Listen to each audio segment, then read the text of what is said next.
So much history in this league, and there's so much history in the Cup. We were looking at the Cup earlier to see some of the names, players, coaches. It's a great honor. The view from the top of the mountain is everything that I thought it would be. And the Indiana Ice are the Clark Cup champions. eBay Gamblers, Clark Cup champion. Time. The Tri-City Storm has won the Clark Cup. Around. Oh, Charlie Shane tried. Now a shot goal. Sioux City wins it. It is Nick Pierre. The Musketeers are the Clark Cup champions. The Sioux City Musketeers are the Clark Cup champions. When you watch those celebrations over the years and some of the teams that have won it and the coaches that have advanced from there and the players that have advanced from there, it's just an amazing accomplishment. And it's part of the building blocks and a body of work for great players to accomplish a league championship. And the Clark Cup is a legendary trophy. Make it to the Clark Cup finals is an amazing accomplishment in and of itself. But to then win the best of five. Centering Vitor, Grant turnaround shot. He scores! He scores! Tyler Gratton in overtime, and for the first time in team history, the Chicago Steel are Clark Cup champions. Not only the most difficult trophy to win in all of hockey, but the largest. Many coaches and players that have won that trophy have advanced on to the highest levels of the game. It's a crowning achievement for any USHL team to achieve.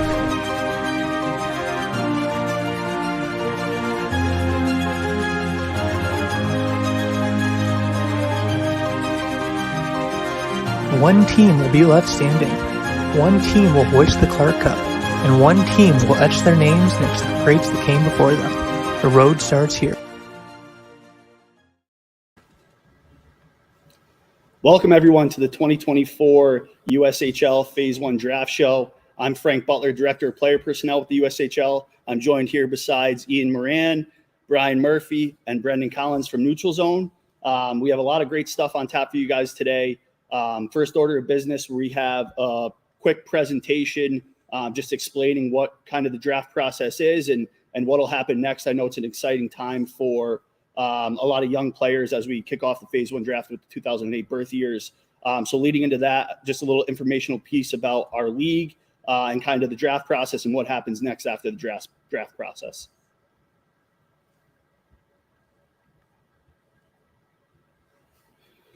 So for those of you that don't know, the USHL is the only Tier 1 junior hockey league in the United States. So what Tier 1 means, and you can see the ladder of development there and kind of where we sit among the ranks. Tier 1 means no player fees, so there's no fees associated with the families to play in our league.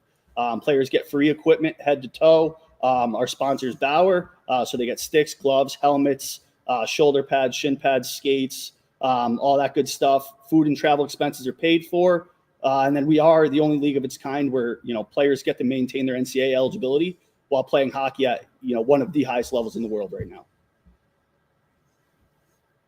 A little bit about the game schedule in our league. So really what our league is designed to do and comprised to do is, prepare players not only for, college hockey, but really prepares you to be a pro. So we have a 62-game regular season. Like I said, prepare to be a pro. The practice to game ratio is 2-to-1.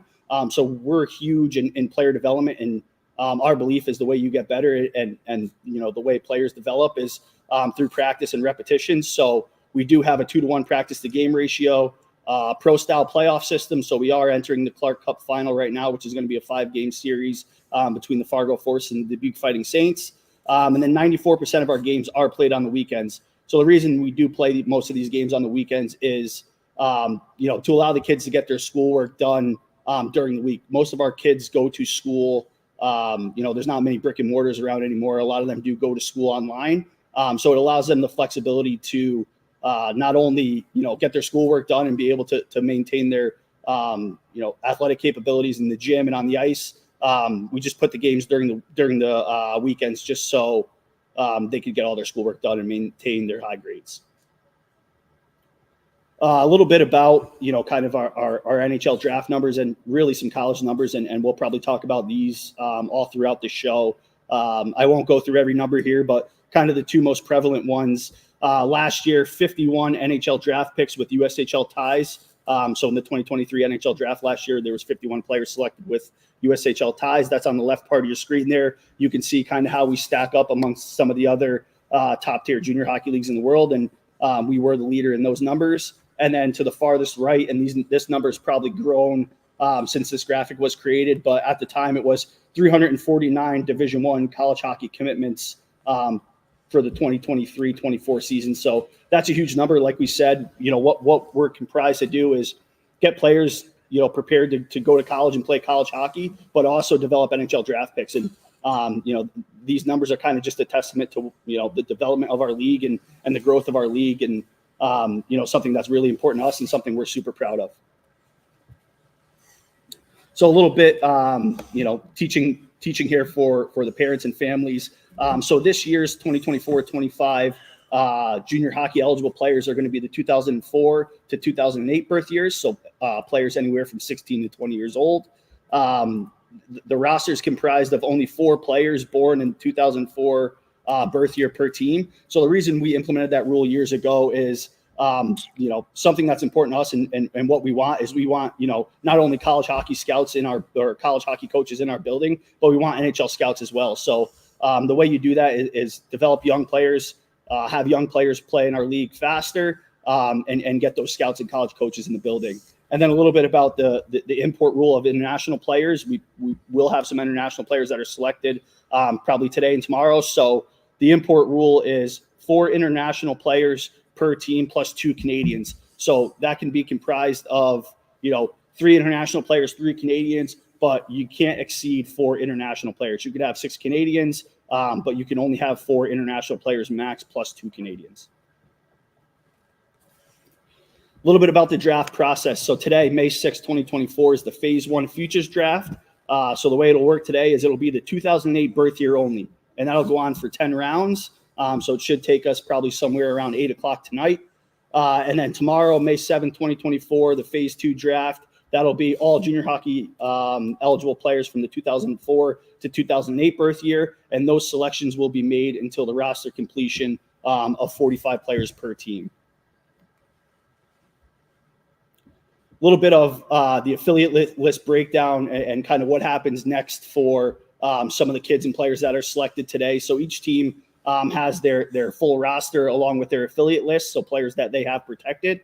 And here's kind of the breakdown of that list. So teams are eligible to have 10 2008s, 8 2007s, 2 2005s, and then 2 flex spots. So a flex spot can only be used on any birth year player from 2006 to 2008. So kind of what it means to be drafted. Exciting time for everybody on this call looking to be drafted. So really what it means to be drafted is no different than kind of the NHL or professional hockey. Is that team exclusively owns your rights in our league. So what that means is you cannot communicate with any other team in our league unless, it's trade talks or, you're dropped from their affiliate list. But really what it means to be drafted is a team exclusively owns your rights. They think you're a really good player. They have high hopes for you to join our league at some point in time. So they keep those rights until you're ready to play in our league or until they drop you.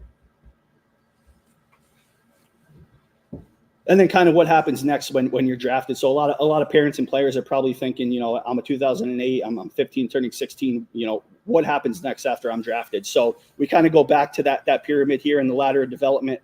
So really once you're drafted, you will attend a team's main camp in June and July with hopes to make the roster. But if you don't, that team will place you on their affiliate list and you'll go back into, either the youth or high school midget, Tier 2 North American League. You'll go back and play and develop, and the team will monitor, your progress throughout the season.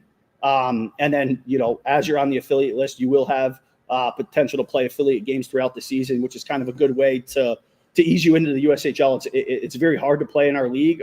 Our league is one of the best junior hockey leagues in the world. So, getting you accustomed with affiliate games and, playing a game here or there over Christmas break is really an easy way to kind of get you acclimated, get you a taste of it before you become a full-blown USHL player.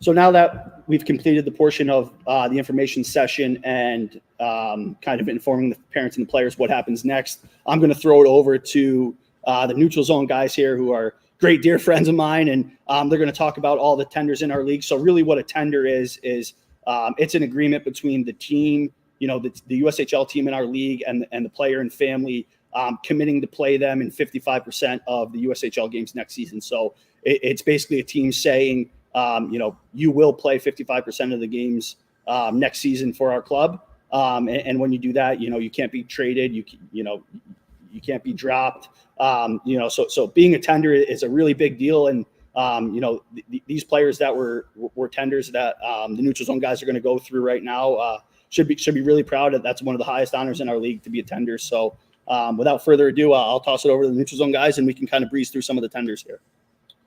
Totally. How would you like to do it? Would you like to do it in a certain order, or? I think you guys just kind of go, whatever you think, maybe first to last, whoever tendered first to last. So I'll go with our rankings. We'll go with Callum Croskery. Callum Croskery is, in our opinion, the number one tender. He's the number one prospect in this draft. He was number 2 overall in our OHL draft rankings. He's probably the best skater in North America. Tall, athletic, highly mobile, sees the ice well, played on the Youth Olympic team for Team Canada, and was tremendous throughout the tournament. OHL Cup, he led his team, Oakville Rangers, in the OMHA's. First time an OMHA team has won the OHL Cup in well over a decade. So Callum Croskery is going to, I think, Chicago. Is an outstanding pick, and is a kid who not only can play in the USHL next year, but is going to make an impact, which is saying a lot for a 16-year-old defenseman. Our number 2 rated player in the entire draft is Adam Valentini, out of the Toronto Marlies. Highly skilled, creative playmaker, sees the ice, thinks the game at a really high level. Probably one of the best passers and puck handlers in North America as well. And people see the Toronto Marlies, they might think he's on a loaded team. This was one of the weaker offensive groups they've had. This kid carried the mail for that team and was fantastic, both OHL Cup, Toronto Marlies tournament. Every big showing, this kid shows up to play. The next guy for us rated was Tynan Lawrence. He is out of Shattuck St. Mary's, played with the U16s. Lawrence is a balanced skater. He's a two-way player, high hockey sense. He was in our midterm QMJHL draft rankings. He's the number 1 prospect in Quebec. So just highlighting here are the first 3 tenders for us. There are 3 Canadian players, and they're both top 5 picks, or all 3 of them are top 5 picks in CHL drafts. This has never happened since we've been scouting the USHL and USHL drafts. So it says a lot about the league, where it's going, and that it's not just attracting a couple players, but it's attracting the best of some of these territories. Next up for us, Thomas Vanderberg is tendered with Cedar Rapids. Vanderberg is out of Ottawa Myers. This is a mature player, a plug and play. This kid can make an impact next year. He's got an NHL shot, plays the game the right way, stops on pucks, kills penalties. He's a complete package and has some real offensive upside. Next for us would be Jack Hextall. Jack Hextall is a big, strong power forward out of the Chicago Mission. Tough, physical, plays hard between the dots, gets to the net. And what I'd say about Hextall is most power forwards are kind of direct north-south. This kid's got real vision. He's a high hockey IQ, and he's a steal. He can irritate. Absolutely. He can irritate another team, so he doesn't need to get on the score sheet to impact the game. Yeah, absolutely, Murph. Next up, Nikita Klepov. This is probably the fastest. Ian, would you say the fastest skater in the draft? He can fly, absolutely fly, super agility, lateral. He can skate through contact. He has legit real speed. He was at NTDP camp. He got hurt early, so he wasn't able to finish the camp, but he was signed right after. No surprise. Sioux City scooped him up. Played on a Wilkes-Barre-Scranton team that didn't have a ton around him. And just like we said with Valentini, this kid carried the mail. He's undersized, but You can play in traffic. You can take hits to make plays. This is a kid who's going to be able to contribute. Next up, Jet Kawaja for Toronto Junior Canadians. I think he tendered with Madison. Jet is a strong skater, really balanced, hard on his edges. He's a firm first pass, doesn't back down. He's got some physical to his game. He ran the power play for the Toronto Junior Canadians team. Next for us would be Cole Bumgardner. Cole Bumgardner was on the U.S. Youth Olympic team. He's been, last year, one of the more talented Bantams in the country. He moved to Rogers High School this year, which was a very talented team. Played first, second line minutes. And he's got a power game. He's got a real big-time shot. He's strong between the dots. He can win puck battles, but he's got real skill as well. He just came from top 54 camp, was one of the best kids there. Be moving on to Buffalo for U.S. Nationals. Ilya Morozov, hopefully I'm pronouncing that correct. He's out of Windy City. They signed him early at Tri-City Storm. This is, from an upside perspective, one of the best prospects in the draft. Long reach, tall, lanky, but he's got exceptional puck handling ability, can receive hard passes on his forehand and backhand. He can score in tight. He makes good reads. You just got to get a little bigger and a little stronger. But from long-term upside, this kid can be really good.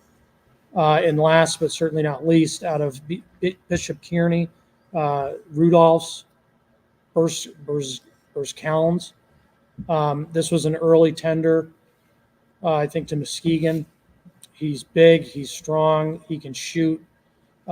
He's a Latvian prospect. He's kind of learning the North American game. But by the end of the season at Nationals, I thought his game's gotten better and better as the year's gone on. Once he improves his footwork, this kid could be, a top-line scorer and a future NHL draft pick. So all of these prospects are among the highest-ranked players in both North America, or both U.S. and Canada, and have exciting futures ahead of them.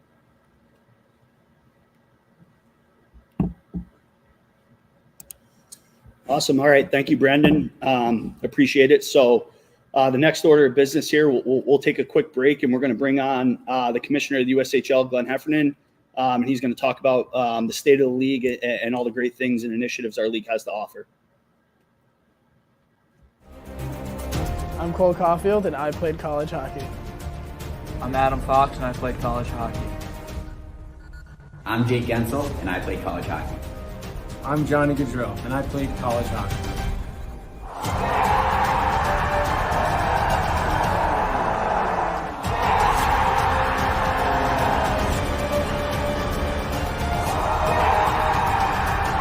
Whether you're a fan or a player, nothing compares to college hockey. All right, so we're here with Glenn Heffernan, the commissioner of the USHL. How's your first year gone so far? Well, it's been great, and I just a couple of things I want to cover. I have to thank Quinnipiac for hosting us here, along with Sarah Frazier and Ram Pecknall for all their support to bring this to Quinnipiac, and as well as Doug Christensen, commissioner of the ECAC, former deputy commissioner of the USHL. So really grateful to them. And our core sponsor for today's festivities is Where's a Strategy, so you'll hear more about them. So really grateful for their support. But as far as the league is going, it's been the hockey's been amazing to watch. If you've watched any of the playoffs at all, it has been, last night we had a Game 5 in the Western Conference. It was a great game. And now we have Dubuque and Fargo remaining, and they'll battle for the Clark Cup, and that should be one for the ages. Yeah, it should be a great final for sure. So we were talking about a little bit earlier. Frank was talking about the college commitments and the draft picks. Can you talk about that and maybe the central scouting and the numbers that ended up on the final list? Sure. So I think from a college standpoint, there's roughly 1,800 Division I men hockey players, and we have I think 906 were attributed to the USHL and played and developed in the USHL. So that is always a great accomplishment. When you start looking at our draft performance the last 6 years, we've had over 50 players drafted every year. I think it was 51 last year. I think 75 are in the final rankings for this year. and of them, 64 are direct in the USHL. We have a few that are in the college ranks already. So, but we include them. We have players like Macklin Celebrini, Leshonov, Conley, Haig, Iserman, Sasha Bovair, Matev Gridden. I mean, just some great names. Some great names. And I think some of the other important numbers. When you look at the NHL presence of USHL players this year, was 246 players that had gotten at least one game in the National Hockey League. That's more than any other league, and as well for the American League, 332, with the next closest league being at 191. Wow! So our performance across the board in professional and collegiate hockey is second to none. We're so proud of that, and we have terrific coaches and general managers that make all of that happen. So it's pretty phenomenal numbers. And then, are there any upcoming initiatives that the family should know about? Well, I think we have a couple of initiatives that are relative to development. We've launched a partnership with Speedio, which is a 6-camera system that is in each one of our arenas that our coaches tap into, that can be used for obviously for teaching and reviewing games. We use it as part of player safety initiative to make sure, and there's no hiding. There is no hiding with the Speedio camera system. Every inch of the ice is covered. And so that enables us, and it's a good reminder for the players that you can't hide. You're not going to be subject to the missed camera shot. So we capture everything, and I think that is an important part of player development, and for parents to know that when their players take to the ice in the USHL environment, it's a well-managed, safe environment for them to play the game. Yeah, without a doubt. A couple of others, Respect Group, which is now part of Adversity. We've worked with both, thanks in part to a grant from the National Hockey League, and the National Hockey League has just been a tremendous partner for us. They're a big reason why Speedio came to light, and so that has been a huge boom, for us to bring those tools to the player. It's an app that you use through Adversity, and the Respect Group is a training. It's a little bit more business-like in terms of what's expected, and it helps players understand the way they're supposed to function in environments, with respect and dignity. And obviously, the next part of that is our Players First initiative, which started out as an anti-hazing and anti-bullying campaign. There's reminders in every single locker room and dry changing area that our players that, we expect a safe environment, no hazing, no bullying, and the place to report it safely and not feel like, hey, there's repercussions for that. We want them to know we want to police this stuff so that we have a safe place for our players to develop and thrive. All right. And then you talked a little bit about the finals that are coming up at Dubuque and Fargo. How about the rest of the playoffs? How are those? I mean, everything is wrapped up at the Clark Cup Finals, and the playoff run was amazing. I got to a few of the games. I made it to Muskegon for 2, and it was incredible to watch the level of play. I don't think we could, there's always room for improvement, but man, the hockey is just awesome right now. So, and are they best of 3, best of 5? How does it work? So the initial round, first round is best of 3. That brings in games against 3 versus 6, 4 versus 5. Winners advance against 1 and 2, and then they get to the conference finals, best of 5, and then the Clark Cup is a best of 5. So Fantastic. It's a run. Yeah, it's great. It's a grind. Definitely a grind. It is definitely a grind. A couple of other partners to mention, obviously USA Hockey, which plays in the league as well. So it is a unique juxtaposition, but we're thrilled with the relationship we have with them. It is collaborative, and we're continuing to build upon that. And then obviously our partnership with Neutral Zone, we can't be more thrilled to have you guys here helping guide us through our draft and working with our teams. Thank you for having us. And this is, we're thrilled to be doing this and build upon this. Somebody had just texted me, hey, are you going to be going live to each team? I go, no, we're going to do that next year. So, we want to find ways to build on this, and obviously being in this Division I environment, it won a national title, a year ago. So it's just great to be here.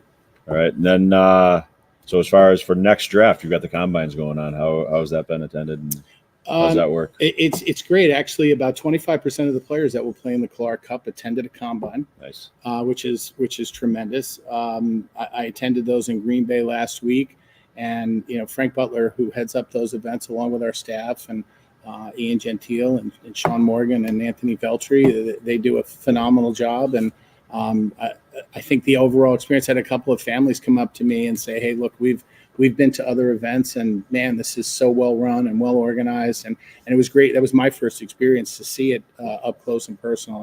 And I couldn't have been happier. It's really unique, right? Because you have the staffs that are involved with the kids, and they're on the bench with them during the games. Yeah, it's our coaches and GMs and assistant GMs and assistant coaches participate in that. That's important for the players to know that they're going to be there watching. And every team has their own bird dogs as well that they use, and so they participate in that event. So they're on the bench getting real coaching. Yeah, absolutely. It's huge. Yeah, huge absolutely, advantage for sure. And then right into the next question, then you have why would the families want to be choosing the USHL over the other leagues? I mean, obviously the numbers speak for themselves, and could be a loaded question, but it's not. It's a great question. I think I know we've got great ownership. We've got awesome team presidents, GMs, and coaches. I have personally gone to every single building. I've met with the front office staff of every team. I've met with the hockey staff of every team. They're just locked in and dialed in onto this mission for players. So I know there's other good leagues out there for sure. But I believe, based upon, if you just want to take a look at the empirical data, the numbers don't lie. They tell a big part. They don't tell the whole story, but they tell a big part of it. Yeah. And we want to build even bigger bridges, with the family advisors and with the college coaches, and making sure that we're doing everything possible to continue to make the USHL the best place to develop hockey players. Yeah. And then that's my next question about coaches. So you had Greg Brown was in Dubuque for a while, and he was just in the finals. Yep. So you have coaches that are moving on to higher levels too. You've got Greg Brown, Mike Hastings, Bob Motzko, Adam Nightingale, Jeff Jackson. I mean, there's been Anthony Noreen. That's right. God forgive me for forgetting that one. Because it just happened. Frank Serratori. Just great coaches. Then obviously in the National Hockey League as well. Everybody talks about John Cooper from Green Bay and Derek Lalonde, and there's quite a few. Development all around. Yeah, absolutely. It's fantastic. And then all of us, we go to the Fall Classic every year and we watch. How about the growth of the Fall Classic and the Frosty Cup and the American Cup, and how's that work with teams getting into those tournaments? There's always a long list of people and teams wanting to get in. The Fall Classic is, it's a tight squeeze with 400 some odd scouts that attend between the National Hockey League and college hockey. But I think the event is awesome. And if you know anything about how it's run and how it's managed, the Pittsburgh Penguins probably do about 85% of the work involved in running the event. And we have a little piece that we manage, thankfully. And, shout out to Cara at the Lemieux Center and the Pittsburgh Penguins. They do a phenomenal job, and we couldn't be happier. I know the scouts complain a little bit because it's tight. What are you going to do? You got to complain. The space, yeah, I guess, that's what scouts do. But it's okay. I mean, it's an event second to none, and they've been so gracious with us. The American Cup is sponsored by Wegmans, and Chris O'Donnell, the CEO of Wegmans. We are thrilled to have them as part of that family of events that we do, and obviously the Dallas Stars host us down in Dallas, which is a great event. So it's a little bit smaller in scale, just because of ice and demand.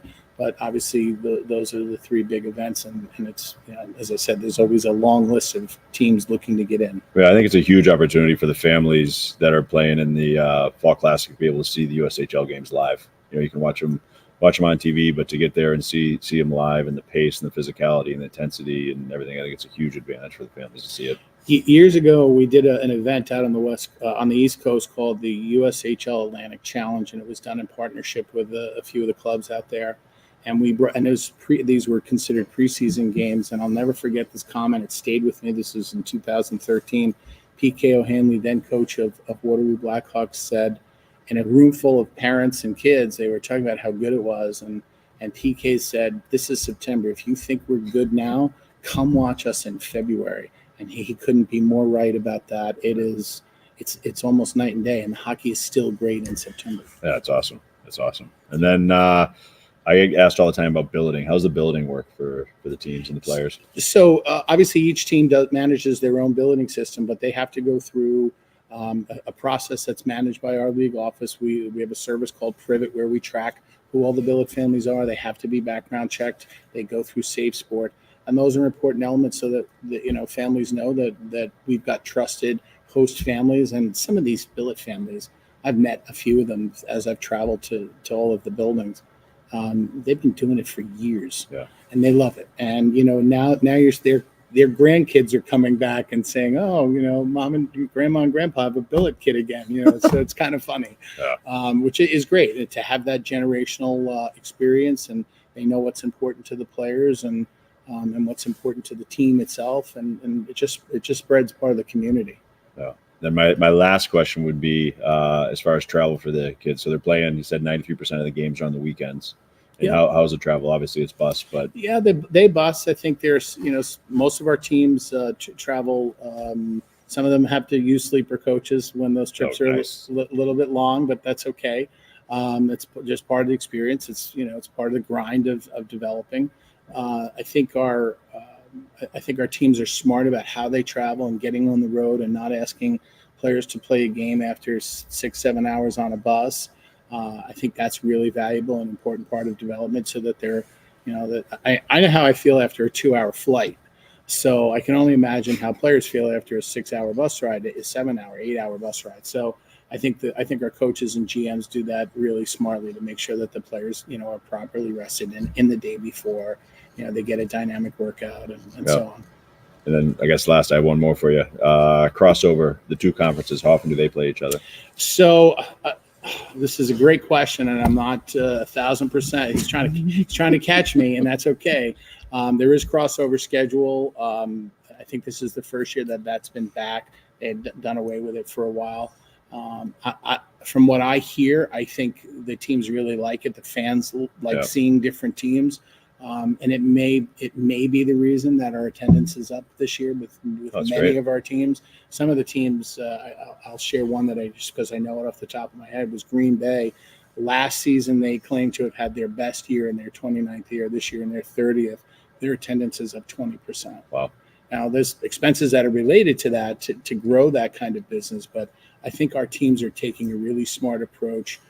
Years ago, it was all about season ticket holders, and now it's about groups and bringing more and more people into the building from their community. So I went to Muskegon's day game, which is a school day game.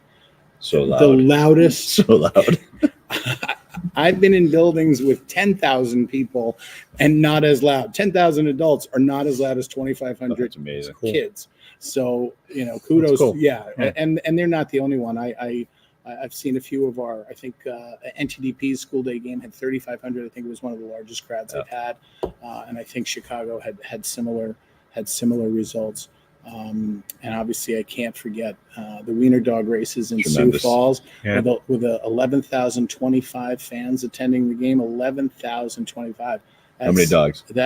You know what? I don't know that he's bound and determined to catch. Yeah, he is. I think it was 6. No, 6 dogs. No, it was way more than that. Oh yeah, it was like I took a swing. I took a swing. Probably 100 dogs. There's 11,000 people here. Did we have evaluations on those dogs? Yes, we probably do. I think Brendan's got the evaluation. Brendan's he's writing it right now. He's looking it up. But I think the unique thing about that is they knew Rizzo and Aaron Judge from the Yankees have wiener dogs. Yeah. So they got jerseys made up for them and had it delivered. The Yankees tweeted it out. MLB tweeted it out. Yeah. And the coverage from that alone was phenomenal. And they're still selling those jerseys. Yeah, they're cool. Yeah. I mean, we have a unique model in that we are the best development league in the world for this age group. But we are funded by an entertainment business, so there is a balance, and I think our owners and team presidents do an amazing job at trying to strike that balance, so that it's a reasoned approach. So, yeah, excellent. Well, thank you very much. My really pleasure. Appreciate you having us. And Thanks, right now, we'll take a quick break and then hear from Quinnipiac head coach Rand Pecknold on the impact that USHL has had on his national championship winning program. Yeah, over my time at Quinnipiac, I've seen you at the USHL get better and better each year. I think it's the number one league in terms of player development. It's the number one league right now with players in the NCAA. I just think they do a phenomenal job from a development standpoint. The USHL has been a great feeder for us here at Quinnipiac. It's one of our top 2 leagues that we get players from. Kids that we get from there are mature. They know how to play at higher levels. They know how to do details. And they're ready to make an impact the second they step on campus.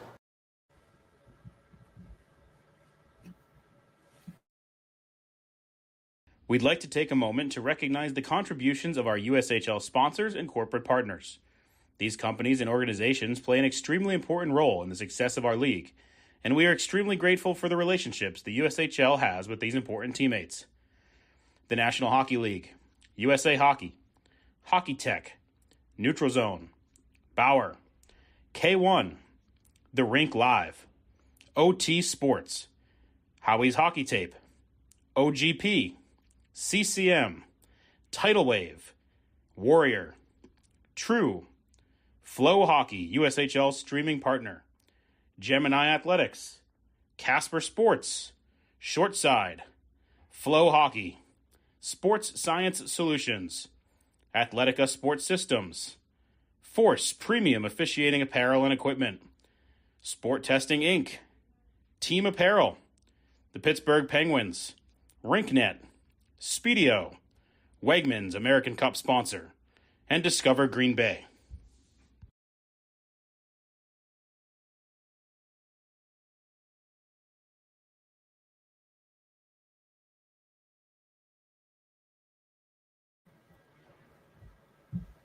Awesome. And that was just a list of our sponsors. So again, we want to give a shout out and thank you to them. I think we have one more tender to talk about. Is that correct? Yeah, sorry about that. I missed Beckham Edwards. Tough guy to miss. Over 6 foot forward, one of the leading scorers in the Tier 1 Elite League, Tier 1 Elite Hockey in the United States with Little Caesars. This kid's an Ontario-based player. He was heavily scouted by the OHL teams, but he made it, he was pretty determined, saying he wanted to go the college route. He signed tender with Youngstown earlier in the season. And this kid's really smart. He's smooth. He's fast. He's got a really nice shot. And he's another guy, like some of the ones we mentioned before. In the biggest games is when this kid rises. Thought he had a very good nationals. He was good at the Whitby Silver Stick, where he had a lot of attention on him because they're up in Whitby, Ontario. And a lot of guys pulling him to go to that league. So I think he's a player that's only going to get better as he gets stronger. He's got a high hockey IQ. He can really shoot the puck. And another guy in the Youth Olympics. He represented Team Canada in the Youth Olympic Games. Yeah, he can play in any situation. He's just so smart and so athletic, high upside. You have anything to add? Plays hard. He's skilled. He's detailed. I mean, you watch him play. You watch Caesars, and you can't miss him. I mean, the second he steps on the ice, he's a kid that just draws your attention to him. Can't believe we missed him, but in the tender talk. But man, he is an impactful kid. Yeah, he's an excellent player. He's really good. Awesome. Thank you, guys.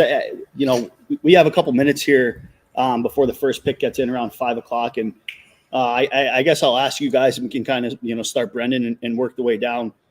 In your opinion, what do you think are some of the most important things that teams look for from young players in a draft like this? I think that'd be super helpful to a lot of the players that are watching. Is what are scouts or GMs looking for in the USHL for players to kind of pop and pick their eye? I mean, you guys watch a ton of hockey, so I think you guys are probably the best to speak on that as to the players that pop out at you guys. I think, there's a lot there. I'll let Ian and Murph talk on some of the more coaching perspectives, hockey IQ, individual skill sets. But I think from a general perspective, you have to have a distinguishable skill set. You have to have something in your game. Hopefully you're good at everything, but you have to have a piece of your game that can play at this level. If you're 15 years old, unless you're special, you probably don't have any skill set that can play at this level yet. So they're projecting a bit. But I think that the players that go the highest in this draft and the most junior hockey drafts have at least one aspect of their game that is very high level or elite level. And then they can build around that for the rest of it. But that would be my, from a general standpoint. Yeah, I would say compete and attitude and People that say we can't see attitude on the ice, you can. Athleticism, we can see that too. Players that can catch pucks, put it down quickly, not dust it off, and make a pass. Players that pick pucks off the wall. Those are players that generally are athletic. And versatility, I think, kind of what Brendan was talking about. Players that can take contact, but also can make plays in space, are good in front of the net, but also come back and help in their own end, will block shots.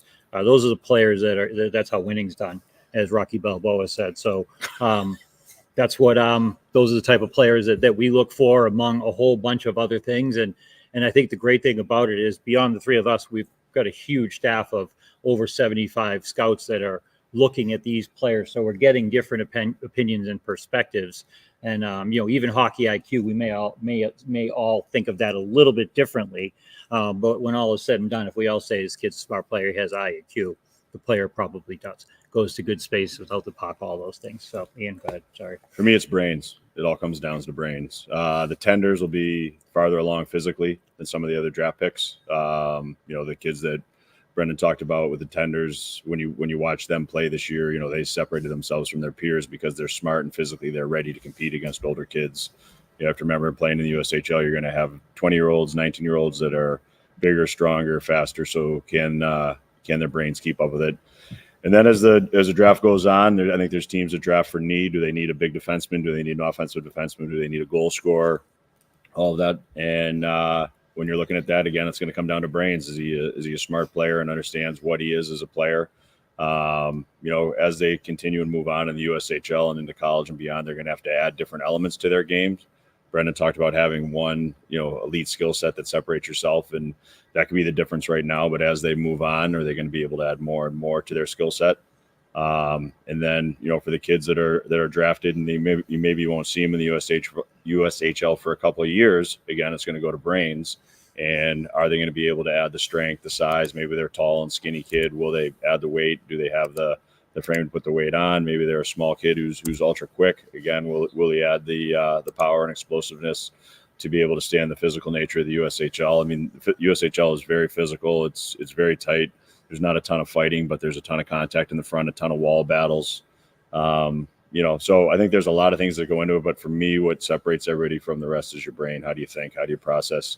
Do you make the same mistake over and over again? Can you learn? Can you accept coaching and then move on to it? Do you dwell on things? Are you worried about who's watching you rather than playing the game itself? All that matters, and all that's going to impact how far you go in your career. Yeah, Ian, you mentioned earlier in your interview with Glenn how important it is at the USHL Fall Classic for these kids to watch a USHL game.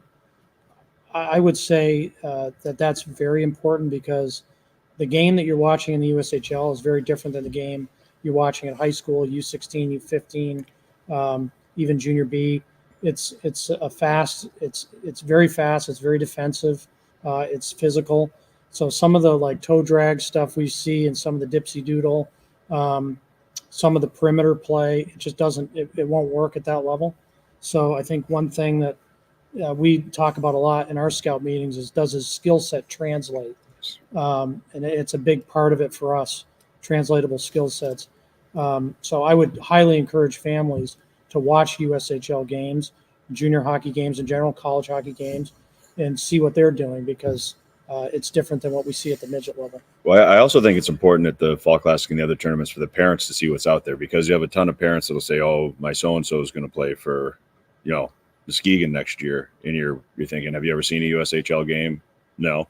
Well, where's your son playing now? Oh, he's a such and such, and he's had 10 points, and or he's 5'7" and 150 pounds or 45 pounds, and realistically, I think for the parents, they need to know what else is out there rather than just in the region of where they are and what the local talent is and the local competition.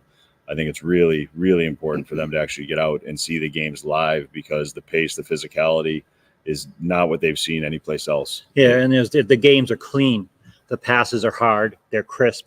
There's no dusting the puck off. There's no overhandling it. Touches are soft, but then you have people going hard to that net. And, when you watch, zone exits are clean. It's really, people think, it's really hard to play that way at that pace, where you're not fumbling pucks, where you're having great touches and you're snapping pucks across the ice. You're snapping pucks for zone exits, zone entries. Really, really hard to do. So that's why parents, when you're looking, look at that and then watch your son or daughter, son's game, I guess, right? And look and see how that is. And you know, if you're moving pucks quickly, you have size and you have grit, and maybe you can do it. But the game is so clean that's what I love about the USHL the most. And that's what I noticed when I first watched it.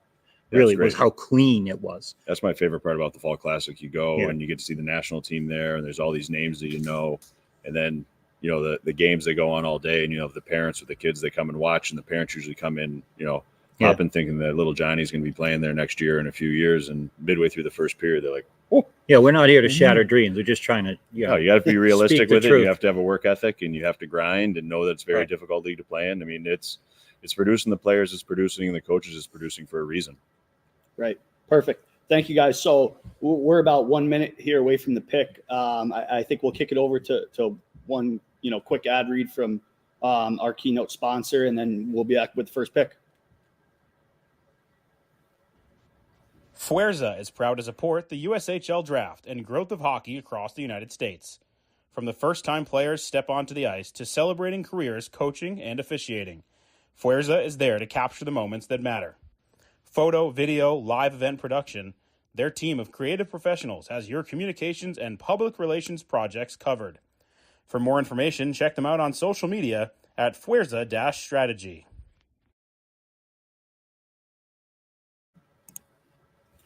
Awesome. Yeah, but while we wait for Des Moines, you know, first pick to come in here, I think two things I'd like to reiterate quickly while we wait for the pick is, you know, you heard everything kind of echoed or across the table is, you know, and, you know, stop me if I'm wrong here, is compete in hockey sense, right? Like those are the two most important things at a young level that, you know, you need to have that skill to play at the next level, right? To dominate the level you're at, being able to compete at a high level and think the game at a high level is, you know, is very important and the most important thing. And I think one thing I want to touch on too, and I don't want to glance over is, you know, players or GMs in our league look for, you know, players who could battle through adversity, right? You know, Ian, you know, it's very hard to play hockey at a high level, right? Like it's a long road. It's, you know, it's a grind. You know, some kids spend 2-3 years in our league. You know, it's hard to play hockey at a high level as you go up, you know, kind of like the pyramid that we talked about with the ladder development. As you go up, you know, it gets harder and harder and harder. So, you know, just being a kid, and I think Murphy touched on it, just, you know, having good body language and being positive and sticking with it and battling through adversity is, you know, an important skill. It's an intangible skill. And, you know, just being coachable and being a player in the sense of, you know, you're willing to do whatever it takes. Sometimes that is tailoring your game and switching your game up to, you know, well, I came from my youth team and I ended up, you know, I was on the first line. I had 50, 60 points, right? It's like, well, maybe on our team, you know, you're going to have to be on the third line and kill penalties and forecheck hard, right? And, you know, some different things. So just being open-minded and being coachable is, you know, super important and something that's not, you know, not easy to look over. It's huge. Right. Yeah, and Frank, I mean, even the tenders who are the most elite players in the draft, these kids are going to have real adversity next year trying to play 50% of the games at this level. So, you know, sometimes you think of adversity as kids that aren't picked or kids that are late rounders, but even the high rounders, they're going to go to camps and they're going to play against the kids that are 19, 20 years old. And it's a reality check, you know, so.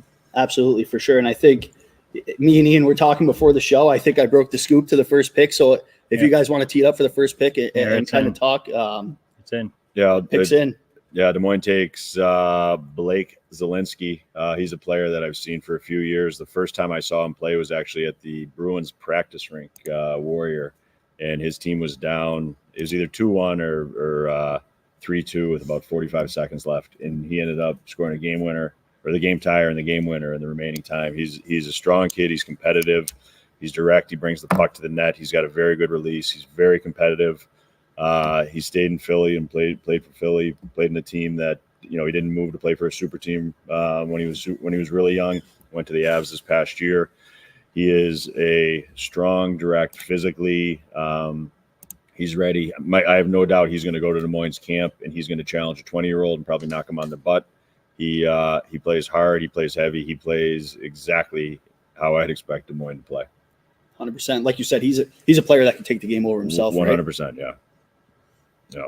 Definitely someone Des Moines fans will appreciate. They like that direct, no frills, and a guy who can mix it up a little too. this league, it's very important you can play in traffic. This is not a run and gun type of style of play. This is a physical league. It's an older league, strong, competitive, and this kid can make plays in traffic, which is, you'll be hearing us say that a lot today, but I mean, he's a kid that can be in front of the net, and he can take a beating. He can give it back. He's strong on his edges. He can get cross checks to the kidneys, and he's not just going to, wilt and go away. He's a no nonsense kid. Top of the circle's down. He's going to make an impact. He doesn't force the skill in the game. We saw him in Detroit, and he got an A or an A minus, I believe, and is definitely a player that has a chance to make that team without question. Oh yeah, yeah. I don't want to overlook either. Combine kid last year. No. Those combines are my pride and joy. So I enjoyed the combine this year. I thought it was great, and you did a great job, and USHL did a great job, and people out there that are thinking about doing it, do it, because even if you're not going to get picked, it's the competition is excellent, and I really enjoyed it. And your scouts are awesome, and they're great people, and they're coaching on the benches and then coming up and watching. For the kids. Yeah, we did some Beavis and Butthead imitations and stuff like that, but it was a great event, and people really we did. It was true, and it was fun, and hockey's supposed to be fun, but the players were really, really good. It exceeded my expectations, quite frankly.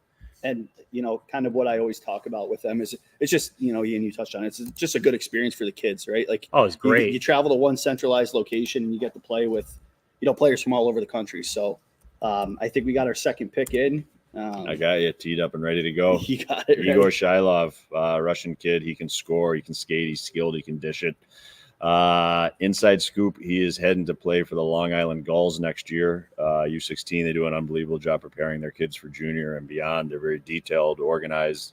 They build a real team spirit there. I had heard earlier in the day that this guy was getting some traction. And then right around the time you were telling me Zelensky was going one, I got a text. I felt like Schefter that Shilov was going number 2. And this kid, he is a high-skilled player who can score. I know he was just down at WSI and did really well and had everybody talking about him. And it looks like it looks like Lincoln traded their pick to Green Bay, if I'm reading that right? Yep. And we have somebody down at World Selects. I'm sure we'll have a report on this guy. Fresh one. Yeah, he's got. I mean, if you look at his EP, and we're not going to BS you and tell you we know everything about the kid, but he's been a leader on the national team. He played last year with Russia's U16s international junior tournament, 6 games. He had 14.7 goals. He can play, and he's a talented kid.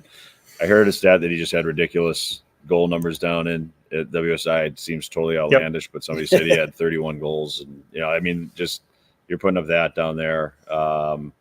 He's obviously a very, very talented kid.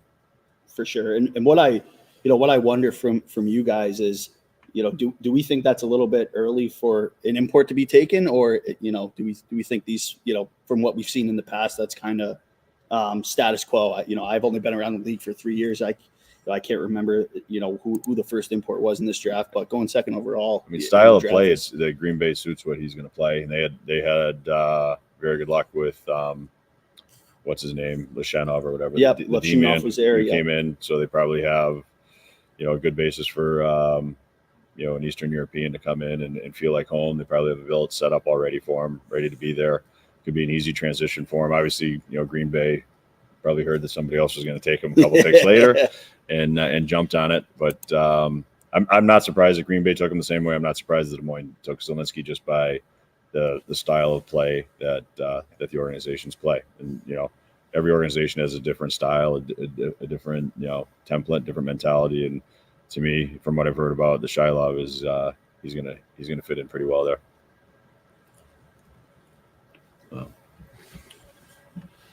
Murph? I don't know him.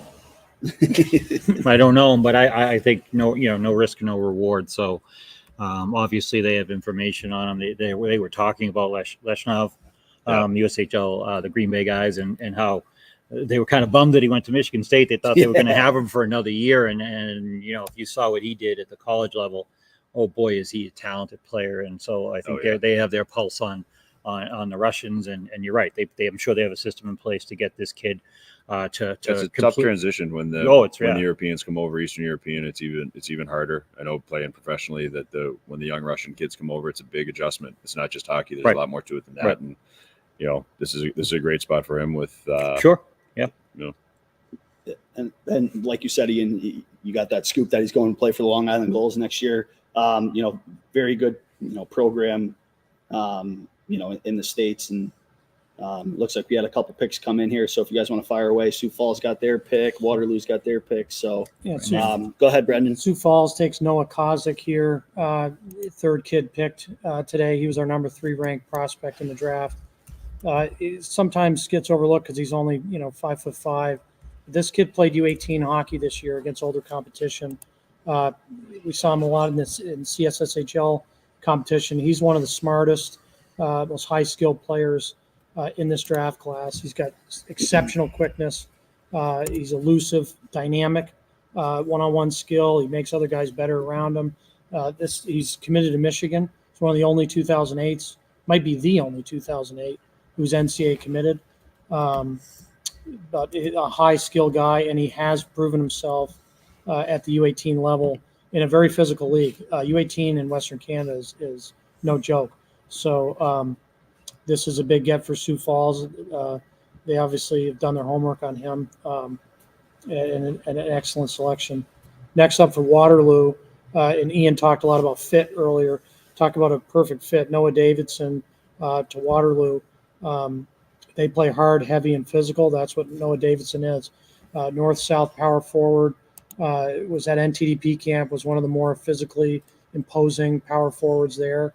He got better as that camp went on. Absolutely. Thought the first 2 days, I thought he was trying to dipsy-do and kind of got out of what he's really made for and how he plays. And then the last couple of games, I thought he was a force. He was physical, he was strong, drove the net, just stood up for his teammates, finished every check. I thought he got better and better as that camp went on. Yeah, which is rare because a lot of the kids faded. He end of it, he was better and better. Yeah. I thought honestly, at the beginning, I thought he was trying to do things that are kind of out of sorts for him, but as it went on, I thought he was a man among boys. He's a late 08 too. Rare combination of skill and size. So he's oozing upside. Next up for Lincoln, we got Nate Peterson, small, shifty, high IQ, really skilled one-on-one player. We liked him at the NTDP showcase. He's got to get a little bigger and a little stronger, but in terms of speed and his ability to access all of his skills at top speed, is a rare prospect. He plays at Shakopee High School, which had a pretty solid team this year, a really good forward group, and he was among their best forwards. He's another guy I put like Kozik. He's tough to handle in open ice. Right now, most of his offense is coming off the rush, but he's a player that, with his lateral quickness and his quick hands, this guy's really tough to match up on one-on-one. He's a kid, like a thing that sticks in my head from 40-man campus. He really changes the angle when he shoots the puck. Mm-hmm. He's unpredictable. He comes in, he's shifty, so he uses his feet to his advantage when he's making guys miss, but he's changed the angle when he's rip it, and he was not afraid to blow it by the guy's high blocker. He could bring it. Next up, we have Dubuque goes back-to-back. They start with Nick Desiderio. This is a player who had a very strong nationals.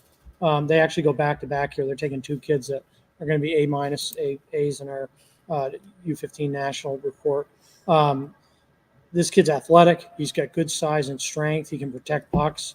He makes plays in traffic, and he's good around the net. He's got some touch. He receives passes both forehand and backhand with ease, and he's got some scoring touch. So he'll run you over too.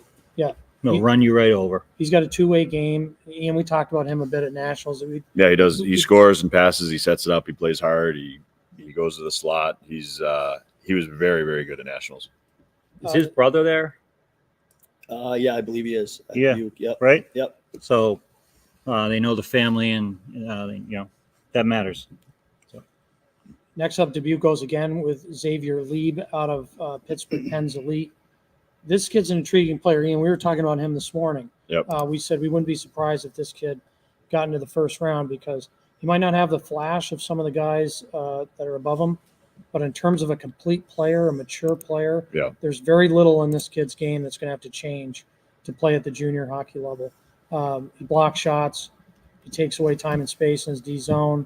He makes high percentage plays. He's a give and go type on zone entries, and he's just he's an honest 200-foot hockey player. which will translate well in this league. I think a lot of times at this age, you get wowed by the kids that are, doing the pretty skill and all this. And every time I've watched him play, he's done something in the defensive zone, block a shot, tied a guy up, hustled his ass off on a back check to tie up a stick or knock a puck away. He's a real 200-foot kid. Next, we have Cam Chartrand at 17 for Cedar Rapids. He's a right shot D, pushing 6'2". He can play any way you want to play. He can play with physicality. His stick is very good at both ends. Walks the blue line smoothly. He's good vision. Breaks pucks out. Creates seams by going laterally. He has a whole bunch of things to build upon, and I really like his chances to be a quality player at the USHL level. I know he's from Quebec. I don't know if there's anything going on there, but Chartrand's a Montreal kid. He played with BK Selects. He's got a chance. We just got done seeing him at the Quebec Major Junior Cup in Blainville. And we're talking about him as a potential number one player in the Q draft. That's how good we think he is. His skating ability, he's stand up, he can defend one-on-one, he blocks shot. He's got pretty much every piece of his game that you need to be a high-level prospect. Chartrand reminds me a little bit, Ian, of the kid last year at BK, defenseman who went in the OHL. He's now with Kitchener. I can't think of his name, but he was a top 5 pick in the OHL draft. Cam Reed. He's got some similarities to his game. So if Cedar Rapids, who's making, they're going into Canada fearlessly. They took Vandenberg out of Ottawa, and they're taking Chartrand here out of Montreal. This kid's special, and this would be the steal of the draft if they can lure Chartrand to Cedar Rapids. Yeah, he's Next up with Des Moines, they take Reed Brown.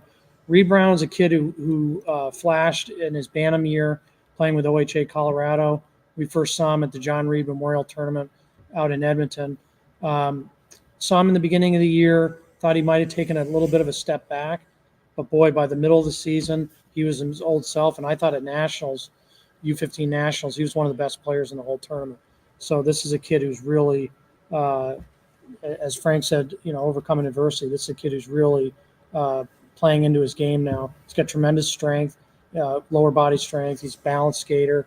He can shoot the puck at a pretty high level, and he competes hard, and a lot of skill here. So Reed Brown that's a nice pick for Des Moines. And then next, second round, 19th overall, you have Lincoln take Caden Donia out of Groton, New England Prep School. He's a 6'5" righty. He was at 40-man camp. He's a kid who at the beginning of the year, I think a lot of people didn't know who he was, but as the prep season went on, he got better and better. We saw him play in the fall in Marlboro when he was playing for the U15 Flames, and there was a bunch of USHL guys there watching him. And then as the season went on with Groton, he got better and better and more comfortable. Groton had a very good team this year, surprised some people, and he was a huge part of it. He's long and lanky, 6'5", can look even taller than that. At national camp, I thought he played to exactly who he was, or at NTDP camp, at 40-man camp, I thought he played to who he was. He didn't try to overcomplicate it. He moves well. He tried to stay up on the play. He kept things simple. I think his best days are ahead of him. For sure. Yeah, he went to a place where he saw a lot of ice time and was put in important situations, which is smart and something everybody out there should be thinking about. You go to a high level place, and you're not going to get as much ice time, and bigger players take longer. And he uses athleticism, and he got his time on the ice, and he improved. Yeah, for sure. He's trending definitely. So, Brendan, you got next up with Muskegon at 21. They take Nate Selski, right shot, another big right shot defenseman here. This kid's another. I would say with Donia, to talk off of what they said, Donia is a bit of a project right now. Selski's the same thing. These kids have high upside, but they're going to need a year or two. Selski's got tremendous athleticism. He's a pretty good skater for his size. He's physical. He's definitely got a toughness, especially net front game. He makes a crisp first pass, knows what he is, plays to his strengths. But what jumps out to me with him is his athleticism. And big athletic kids, especially right shot D, like both those kids are, they're going to have a lot of chances to show what they can do. So He's got some bite to him too. Yeah, he's got some bite, real bite. Those are very good picks.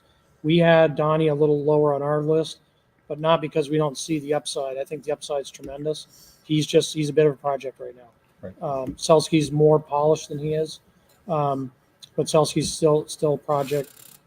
Needs a little more consistency, but I'd be very interested to where he's going to be in 2 years. Yeah, he could surpass a lot of kids above him. He knows to take care of his own end, right? He starts everything there, and when you're playing Minnesota high school at that age, it's really hard. And when I talked to Mike Sonday, shout out to Mike from Minnesota, one of our great scouts.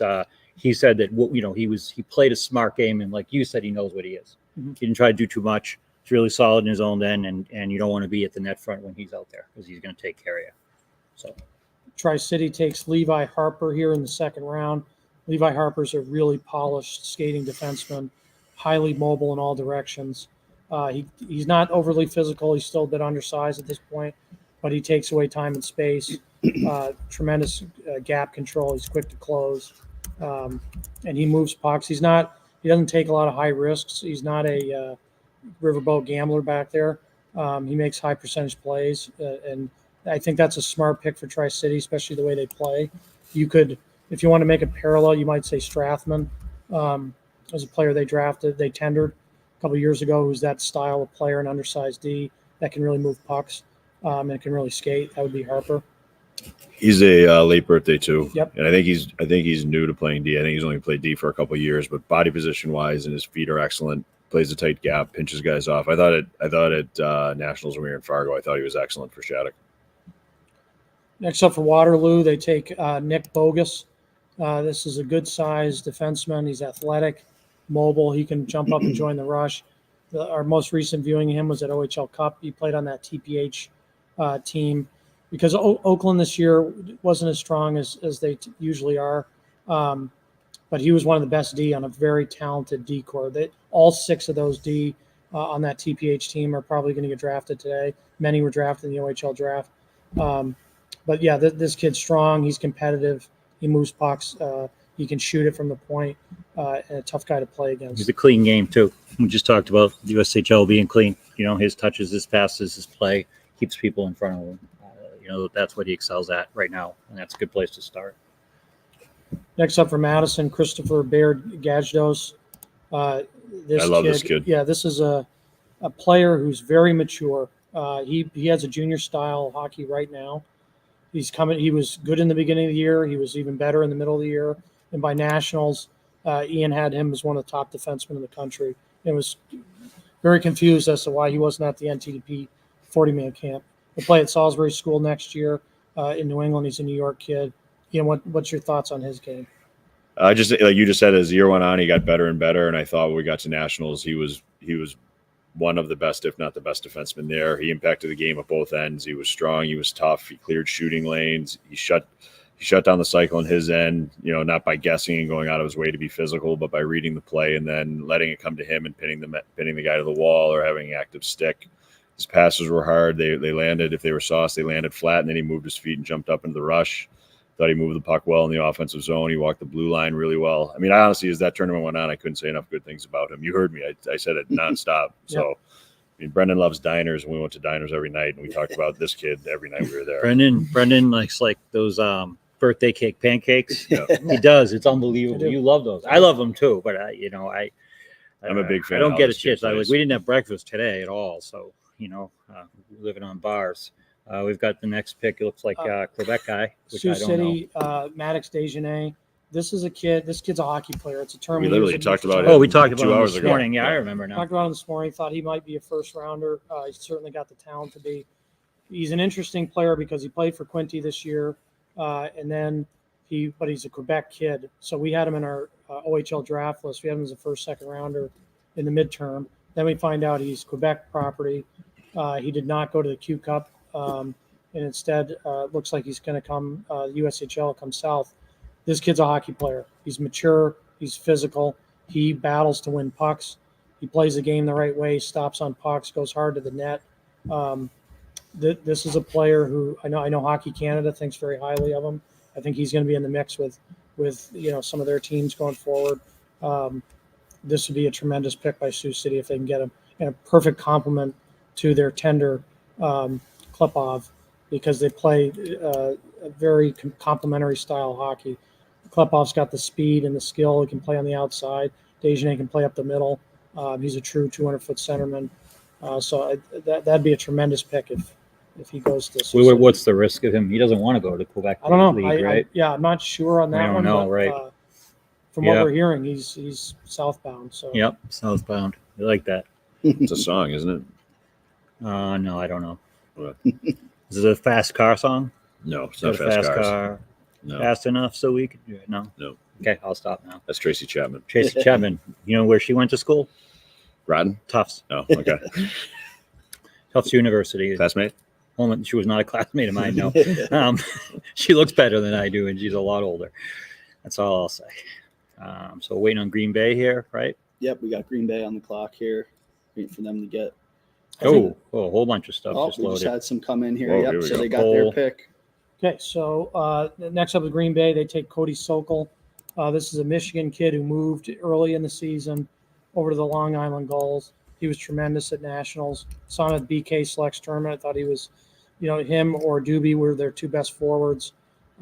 Pick your game. He's a little undersized at this point, but really dynamic and thinks the game at a high level. Just constantly making plays. Next up for Dubuque in the second round, they take Zane Torrey.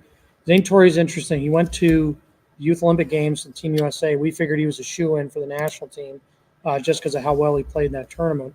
He also played up a level at the U16s instead of playing with 15s. He was a point-per-game kid. He's a strong, physical player, hard to the net, direct. There's a toughness to his game that combines with his skill. So I would have thought he would have been a national team kid. So great value to get him here in the second round, late second round for Dubuque. 4.25 star. It's a great pick there. Yeah. Youngstown takes one of my favorite kids in the draft, Eric Fassard. This kid was ranked highly in our OHL draft rankings. We had him as a first-round draft grade. I think he slipped to maybe third or fourth. I'm not quite sure, but we think very highly of this kid. He is a smart player, physical defenseman. He moves really well for his size, highly athletic. His game translates at the next level. He's also an excellent student off the ice, so it doesn't surprise me that he's looking south. This, like we've been saying earlier, with the USHL starting to attract top-level Canadians. Yep. This kid's a top-level Canadian. We think very highly of this kid. Another talking about value here, Eric Fassard from a pure defensive. He might be the best defenseman from a just purely defense that's been taken thus far. So great pick there and great size and athleticism. Next up, another Canadian here, Madison. They take Max Doobie. This is another kid who's highly sought after in the Quebec Major Junior Draft. High compete. He can fly. Oh, he just buzzes. He on line rushes, he can blow by a D-man if he's got a tight gap, but he also recognizes that the D-man's afraid of him with a soft gap. He cuts the middle and attacks the Royal Road looking to score. He makes an impact every time he's on the ice. He's 200 feet, back checks his ass off, forward checks his ass off. He changes when he's supposed to, plays like a good teammate. Which is a huge compliment to him, because if you had seen him as a Bantam, that's not what you would have said about him. He was very one-on-one. He was very offensive-minded. Mm-hmm. And over the course of the year, they've done a great job with the Long Island Gulls. Probably the reason they made it to the Nationals, or to the national final game, is they lost in the finals developed. at 15s and won at 16. Right. Yeah. They developed over the And course of the year. Now he's a complete player. Ian's absolutely right. This is a 200-foot hockey player. Right. But this was not a 200-foot hockey player even 6 months ago. So if his trajectory is telling you that this is a kid who's really his feet are his ticket. And we move on. So that's how many kids from Quebec so far? Yeah. Few, right? We heard this morning going into this today, Yeah. having some conversations with guys, GMs in the Quebec League. They said, don't be surprised if there's 10 kids, and we've already seen 4 or 5 off the board. So, What's it usually like in the past? Any idea? It's usually been a league, Ian, that they've stayed away from because they don't know the draft yet. You know, the Q draft is in June. Yep. They don't know exactly, and they've gotten burned a couple times. A couple high-level players have tendered or gone early, and then they sign in the queue and they get wowed there. So, so obviously there's something going on there if so many kids are getting drafted out of this, and not just kids. These are some of the best players in Quebec. Next, do you think they're starting to see, Fantilli, Owen Power, and I think that's got a big Celebrini coming down and choosing USHL rather than Major Junior, and seeing the value when Owen Power, because we scout a lot in Ontario. I mean, we obviously scout everywhere, but a lot of people think we're just an Ontario company. We're not. We're all over the United States. We're all over other parts of Canada. But when Owen Power signed with Chicago, what's that, 3 or 4 years ago, that was kind of seen in Ontario as like, oh, that's not going to happen. He'll be back before Christmas. Obviously, he was not back before Christmas. He stayed with Chicago. He went on to play college hockey, did very well. You're seeing Macklin Celebrini, like you said. Adam Fantilli came down to prep school.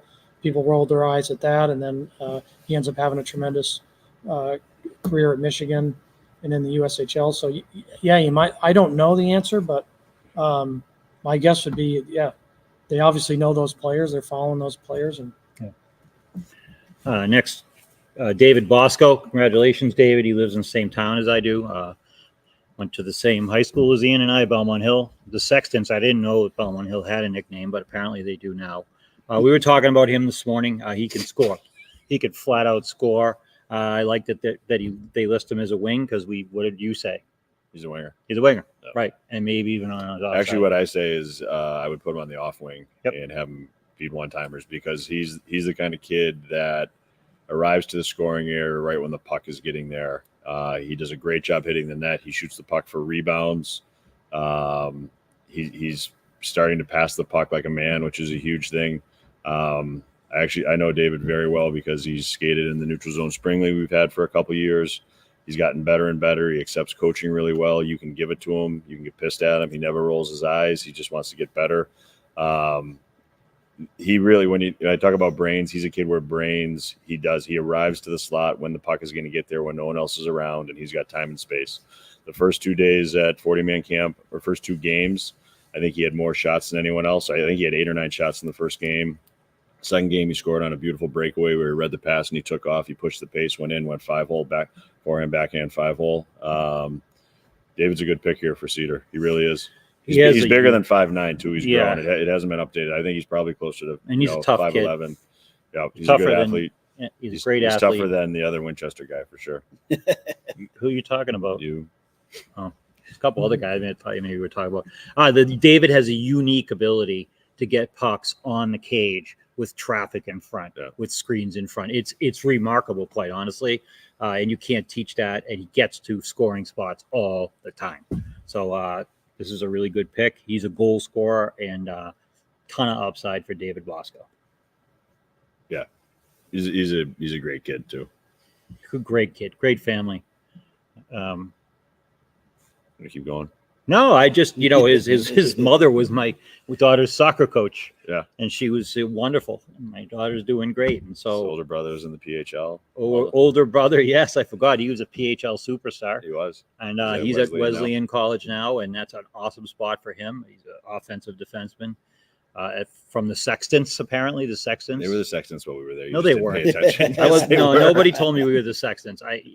In case you don't know what a Sexton is, it's like a time thing. Time machine. It's a time machine? Yeah, it's a time machine.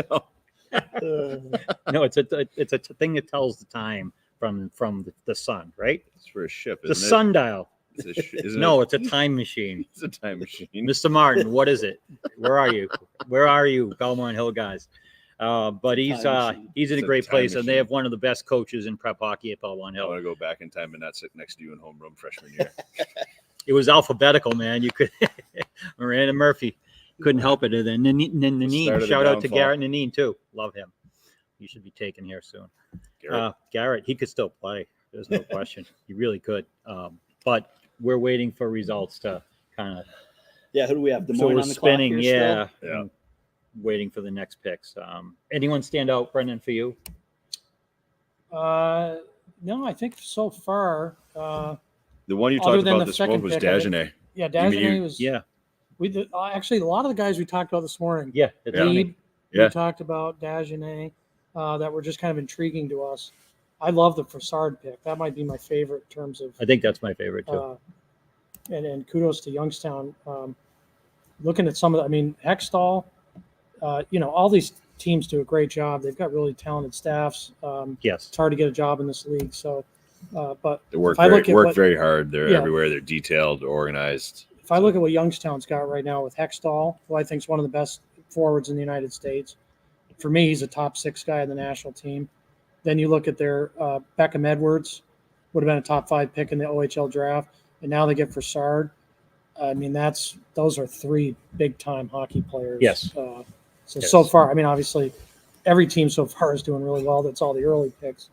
But, Kids all have some bite. I like what they've got which so you far. need to play in the league. And so we're waiting on who? Des Moines? Still waiting on Des Moines. Yep. There has been a bit of a lag on the Yeah, we were getting 5 at a on time. the site, so sometimes we might get like 9 here. So if you know you've been taken and we're not talking about you, it's just because we don't know, right? USHL office doesn't know. That's so it. We got the good news. Apparently, there's so much traffic on the website, it's kind of slowing it down. Really, really? Yeah. People watching us on the TV, yeah, that's great. On the TV. On the TV, it should be. Put it on, project it on your big screen for the rest of the night. Pop in some. Don't watch popcorn. NHL playoffs. Get your Don't watch the NHL. They don't start till 8, anyways. We got Murph on this year. We're probably going to double our viewership from last year. I think we were looking before. I was watching it from a hospital bed last year, and these two were unbelievable. I almost said, "Don't bring me on. You're just going to make it worse." We said that. We said it. They said that, and then they were like, "He's director of U.S. Scouting. We can't leave him home." We tried. We really tried. We were looking. They tried really hard. Yeah. Before the show, we were looking just at last year's and kind of poking around, and it looked like last year's video had like 17,000 views for phase 1. So yeah, that's a lot in the draft shows. Well, these guys, right? all of you were unbelievable. You were unbelievable, to be honest. And I was so pumped watching it, and I love this stuff. I love it. And again, go Sachems, Winchester. Again, it was again. Yeah. Oh, I'm going to plug Winchester. Until another pick comes in, we're just going to talk about Winchester. David Bosco and the Bosco family. We love you. I was going to say if we talked about Coach Finney, guys on congrats. The draft, I would say there hasn't been a goalie taken yet. No, right. which isn't that uncommon. Yeah. Phase 1 is not. Phase 2, we'll see a lot of goalies go, but so far in phase 1 we haven't seen a goalie. We've seen a lot of D. Usually in the USHL phase 1, it's forward driven early, D come in the middle and late. But it's a pretty strong year for D in this birth year. Right. And the biggest thing that I think is glaring is how many Canadians are being taken. Yep. Yeah. We were kind of given a heads up on that earlier. Yeah, we kind of knew. I think if you look at what's going on in the USHL the last few years, I would say 5, 6, 7 years ago, a tender in the USHL was seen as there wasn't a high success rate. Let's put it that way. Because if you weren't good enough to play on the national team, and you can make an argument that bottom 2 lines on the national team aren't good enough to play in the USHL as 16-year-olds. They get there, obviously, by U18. Then, like, the tenders are not even – but now you look at the tenders, the success of the tenders is totally different. Big reason is because it's international players. You're getting some of the top kids in Ontario. You're getting some of the top kids in Western Canada, Eastern Canada, and Europe. So you're not taking the 24th best American – you're now taking, a top Canadian player. So I think that is obviously impacting the league, both in there's more kids getting drafted, and there's obviously more interest from Canadian players to come down to the USHL, probably because of the success those players have had in the USHL and then in college hockey. So, and I'm looking at our draft list here, and if you are a subscriber and you look at it, you've got to almost subtract 40 from where – or 50 almost from where the ranking number is, because there are tenders and TDP players on here as well. Because I'm trying to figure out who might be the highest. Tim Kazda from Seacoast. Is he due? Yeah, I mean, you got Nick Rosetto's still on the board, who's really talented, had a great national. You got 2 Canadians that signed in the BCHL, and Zach Nyman and Caleb Malhotra. These are 2 top-level guys. And Right. So that would play potentially in the BCHL next year and then progress into the USHL. Maybe USHL doesn't, but that's a pretty good place to have a kid, sort of spread their wings a little bit and have the puck on their stick. Yep, for sure. Everybody's path is different. Everybody's path is different. Absolutely. 1,000%. But you should be having fun the whole time. Winchester had a good year. Winchester High School did. Why? Goaltending. What's his name? Aiden Emmerich. Oh. I saw him at the Sports Etc. Murph has real issues with names. Like he's terrible. Yeah, Aiden Emmerich. I almost forgot it. Yeah. He was pretty. He was. We have a great Mass High School site, and we think a couple of Mass High School players are going to get taken today, it's run by Mark Bellotta, who's behind the scenes there. I'd like to always give him a shout out because he is absolutely the smartest person. Let's take a minute for mastermind. that. Yeah, let's take a minute. He is absolutely the smartest person, right? I showed up here at 3:00. Mark's been here since 8:30 in the morning. Yes. He runs the entire show. He produces it. All the clips you're seeing, the backgrounds, everything. Just a tremendous asset to us. He's turning bright red right now. He really is. He can't hear us. But yeah, he's huge credit to Mark. Mark, put yourself on the screen. Get your praise. Mark's an amazing person. Again, and I heard he's so amazing. He answers Murph's calls. Yes, they were talking about it, Mark. They were saying Bellotta said you call him like every day, and even though you have a job, and that I was annoying you, and I was like, well, I didn't know that, and so now I really feel bad. But you're the only one that can answer any questions I have about when the site goes wrong, something is messed up, or I'm just bored. You're the only one that will take my calls, so he won't. Nope. Mark, and this guy definitely won't. I've got a good story from Mark. Mark does a lot of, he's doing all the technical aspects of this show. Everything. And Mark texted me, and I didn't read who the text was coming from. And he said, hey, we need video for this league, the logins or whatever. And I wrote him back. I said, well, text Bellotta, he'll know. And then he wrote back, this is Bellotta. And I was like, oh, sorry. Yeah, invaluable. And again, comes down to brains. No, and just Mark is also everywhere. Mark's out there scouting too, and evaluating, and along with doing all of this other stuff. It's really he's probably the he's the least dispensable member of Neutral Zone. We need him badly all the time. So thank you, Mark, for being here and helping us. Mark, maybe you could fix the league's draft. Yeah, the draft thing here. We're still waiting on Des Moines. There's going to be like 10 or 12 are going to pop right in.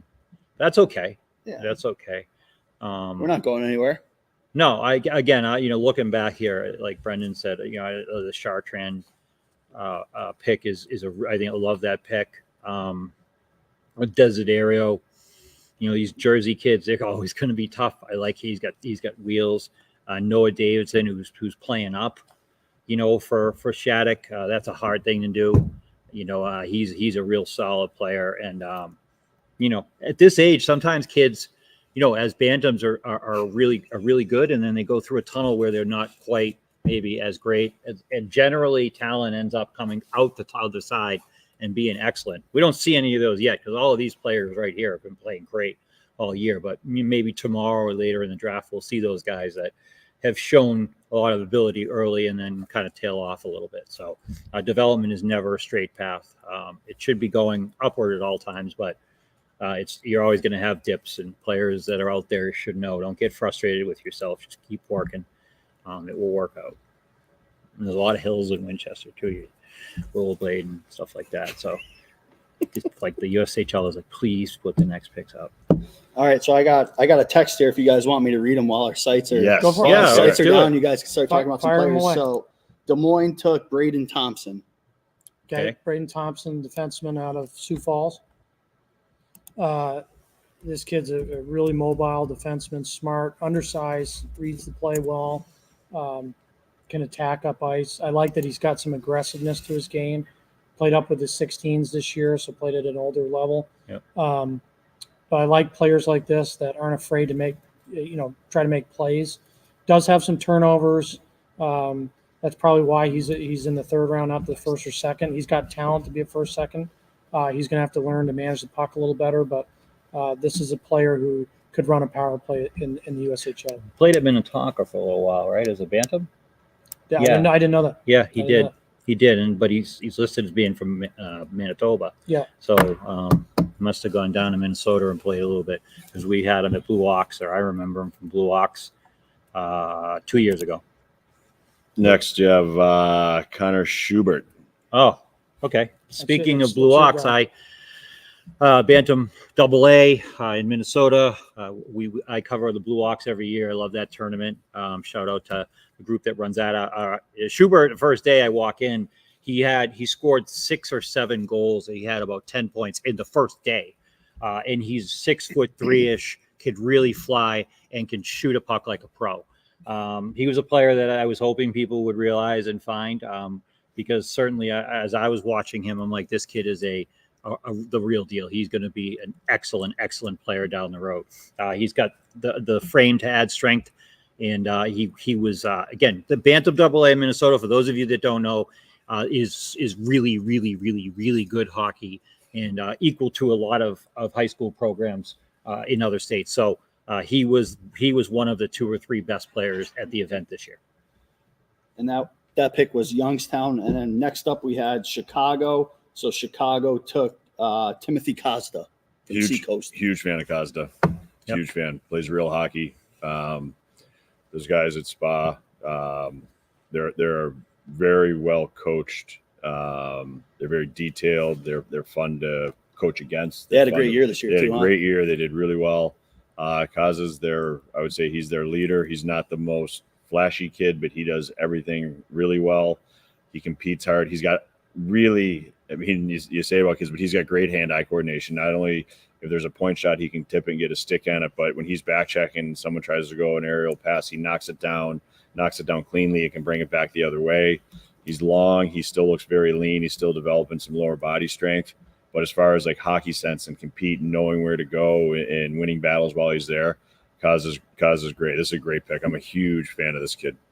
Yeah, I think with Kozda too, I'd mirror everything Ian said. The only thing I would add is that we've seen Kozda, I think, maybe 10 times as a staff. I don't think he's ever gotten below an A- grade. His consistency is the only reason he doesn't level. get A's is we don't get them out. Right. I mean, literally. But I mean, he's we can talk about that when we have another break. But he's a high level player at, at a consistent pace, which you have to do to play in this league. Coaches don't want guys that are hot and cold. They want guys that can make plays consistently. That's what this kid is. Like Ian said, he's a hockey player. Yes. He can impact the game at both ends of the ice. He can really score. And on that team was like a lunch pail, hardworking team that won a lot of games, beat teams that were a lot more talented. Kudos to their coach, Trevor Mallet. But Kozda was the star. No question that they were a good team with a superstar. They come to every event too. We talked about early on, the Fall Classic, the American Cup, and then Frosty Cup. And every time I watched him play, it seemed like he got better and better every single time. Yeah, it was every time. So, and then I just got a note too sent over to me that RinkNet is having a server issue, so they're working on it. So hopefully, for those of you that are following on the RinkNet draft link. Yeah. Hopefully they resolve it soon, but we could just keep rolling. It's good news for the league. Yeah, Kozda, that's a great pick. I love him. Next one from Sioux Falls, we have Cooper Solar. Cooper Solar is a player who played on the 15s, Shattuck St. Mary's, probably their best forward. Certainly at Nationals, I thought he was their best forward, or one of them. I like Bedoya a lot too. But Solar he's a smooth skater. He's got soft hands, catches hard passes on his forehand and backhand, which you might think is a simple thing, but we see it even at the junior level. Guys can't get that down perfectly, especially at top speed. He works hard to get to open ice, and he can finish. I think I don't have the stat line in front of me, but I think he was one of the leading scorers on that team. Might have been the lead. I think he was the leading scorer on the team.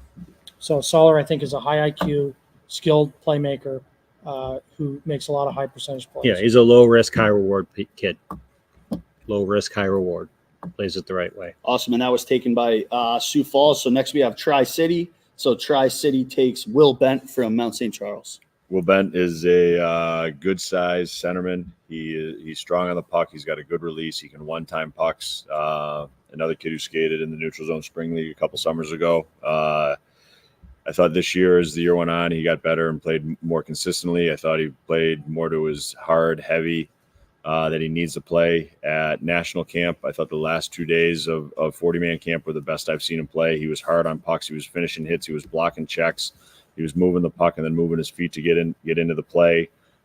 He's got a quick release. He uses a short little stick, and he can pull it into his feet and put it where he wants it.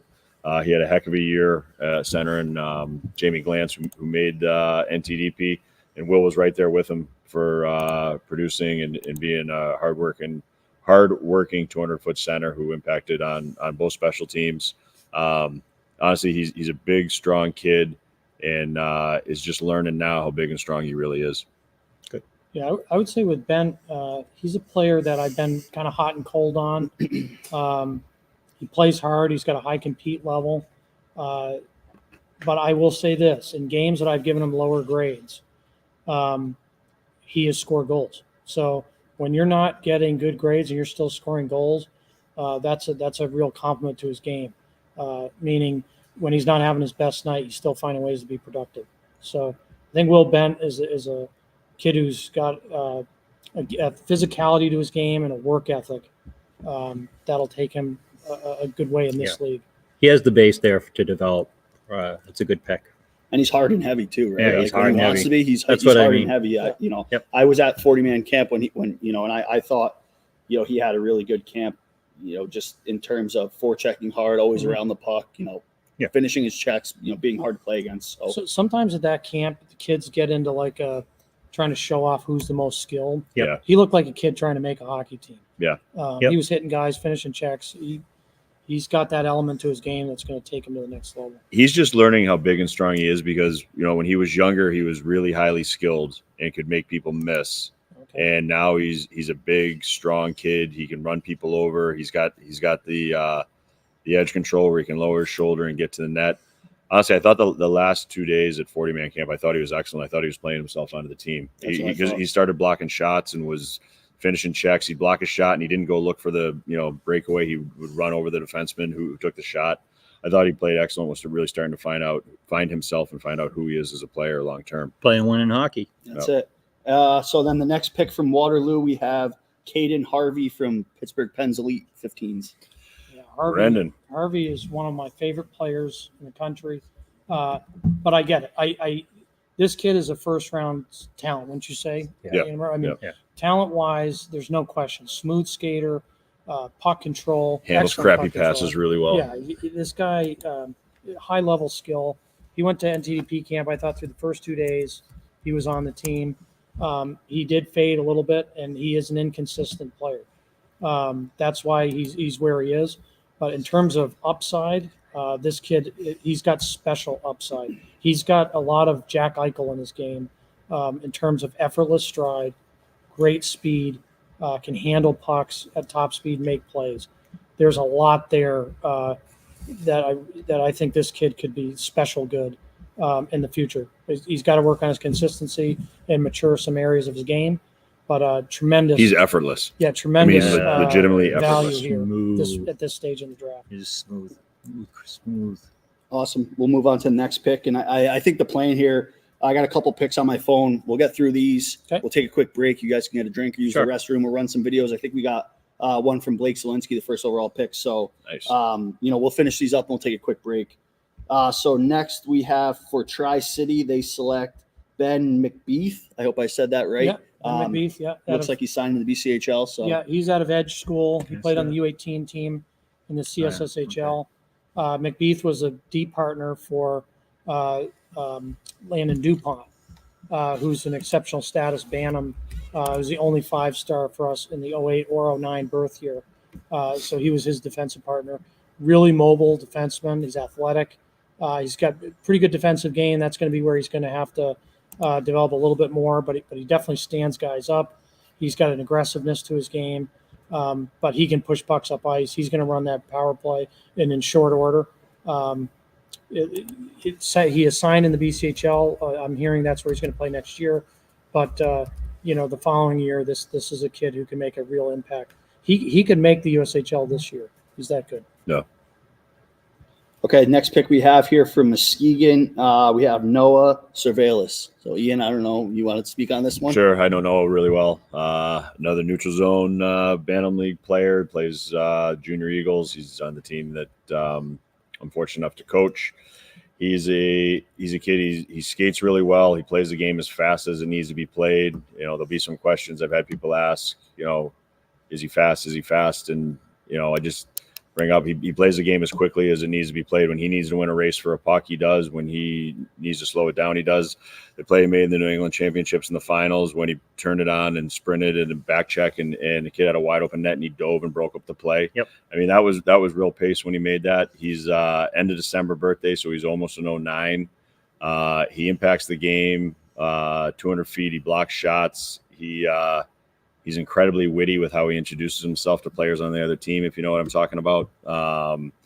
He's a high-end kid. You know, I think I probably like him more than a lot of people, not as much as, you know, because I've coached him and I know what he does.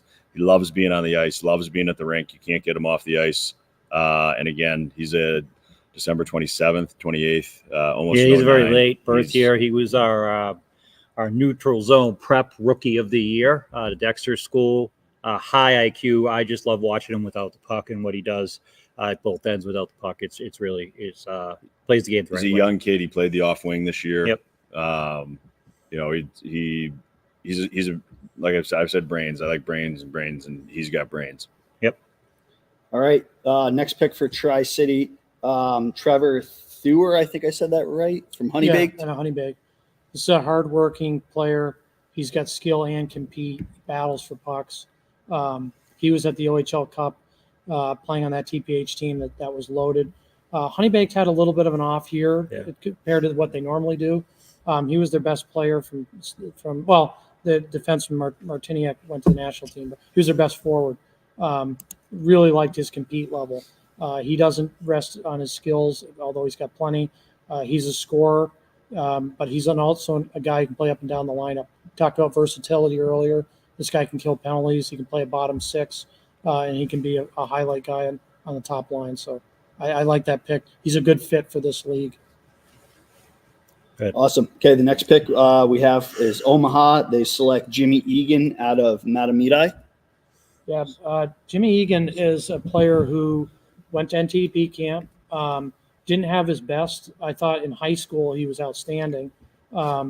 NTP camp, he wasn't himself. I think he struggled to find his game there. But he's best when he's playing up and down the wall, north-south, and playing a power game. His state tournament, I thought, was very strong. He helped lead Matamidi. They won their sectional, made it to the state tournament. They lost to – I'm thinking who they lost to. Can I have it up? I don't know. But he was one of their best players, which at this age to be a top player on a Minnesota high school team that makes the state tournament, that's saying a lot. And Dia will keep up with the pace of that league. Totally. Being a power forward and someone that can catch and shoot and has jam around the net. Because that league is fast. Minnesota high school is fast hockey. Go ahead. I'm sorry. I didn't interrupt you. He's looking at it now. They might not have made this state tournament. Might have misspoke on that. But either way, this is a kid who's strong, powerful, plays the game the right way. He's an honest hockey player, and he's somebody at their development camp this summer. He's gonna wow some people in terms of his maturity and ability to play against older players. Awesome. Looks like the website's back up too. So we'll take it to Muskegon. They select Ryder Cali out of the Markham Majors. Yeah, Ryder Cali. That's an interesting pick. Ryder Cali played along Brandon Wasselin, who was a top 5 pick or top 10. Yeah, top. I think he went second overall to Niagara in the OHL. He was the other center on that team. Big, strong. He can get pucks to the net. He doesn't mind going down in the corners, taking hits to make plays. Got a pretty good net front game. He plays mean. He plays the way Muskegon likes to play, so that makes sense. And they spend a lot of time up in Ontario. I see Muskegon Jackets at a lot of tournaments up there. So, that's a nice pick. I did not know he was looking south. So he coached against him earlier in the year, and he was every bit impactful in that game is Wasselin. Wow. He was very good. He was hard. He was heavy. The Eagles got up on him a little bit. He took a nice charging penalty that I kind of loved. It was too bad that he got called because I thought it was a heck of a play by him. It sent a message. So, okay, we can go to the next pick here. Dubuque selected Cody Powles. Ian, you liked him a lot at Nationals. That was he's kind of a crafty, undersized kid. He's skilled. Plays the wing.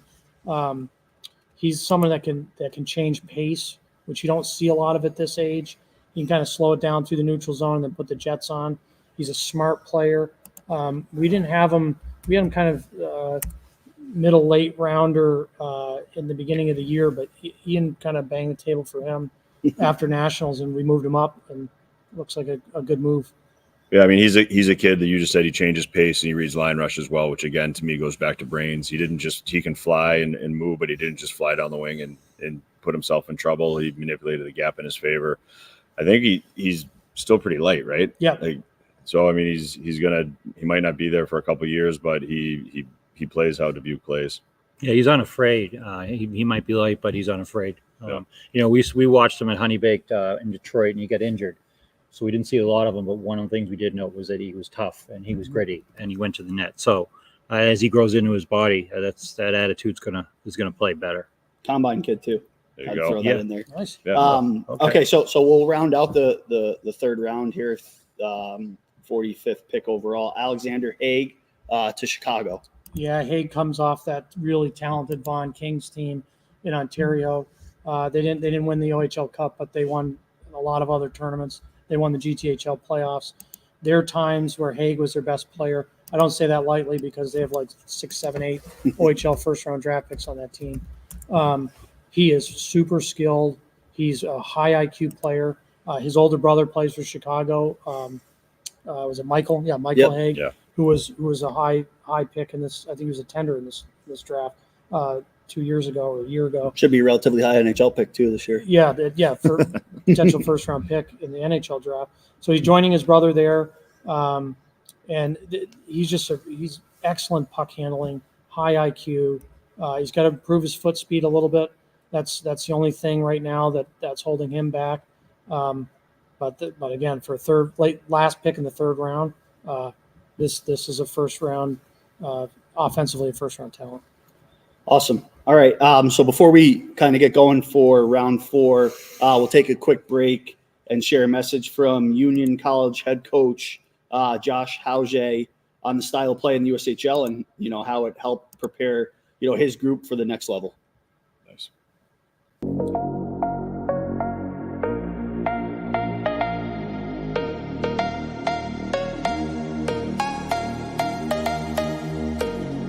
Been amazing so far. I think the USHL does a great job setting up these tournaments. They actually did the Fall Classic this season. I thought that was great, and I love how they get a lot of teams to come out and play out here, and I think setting up the tournament is great, and going 3-0 so far has been great.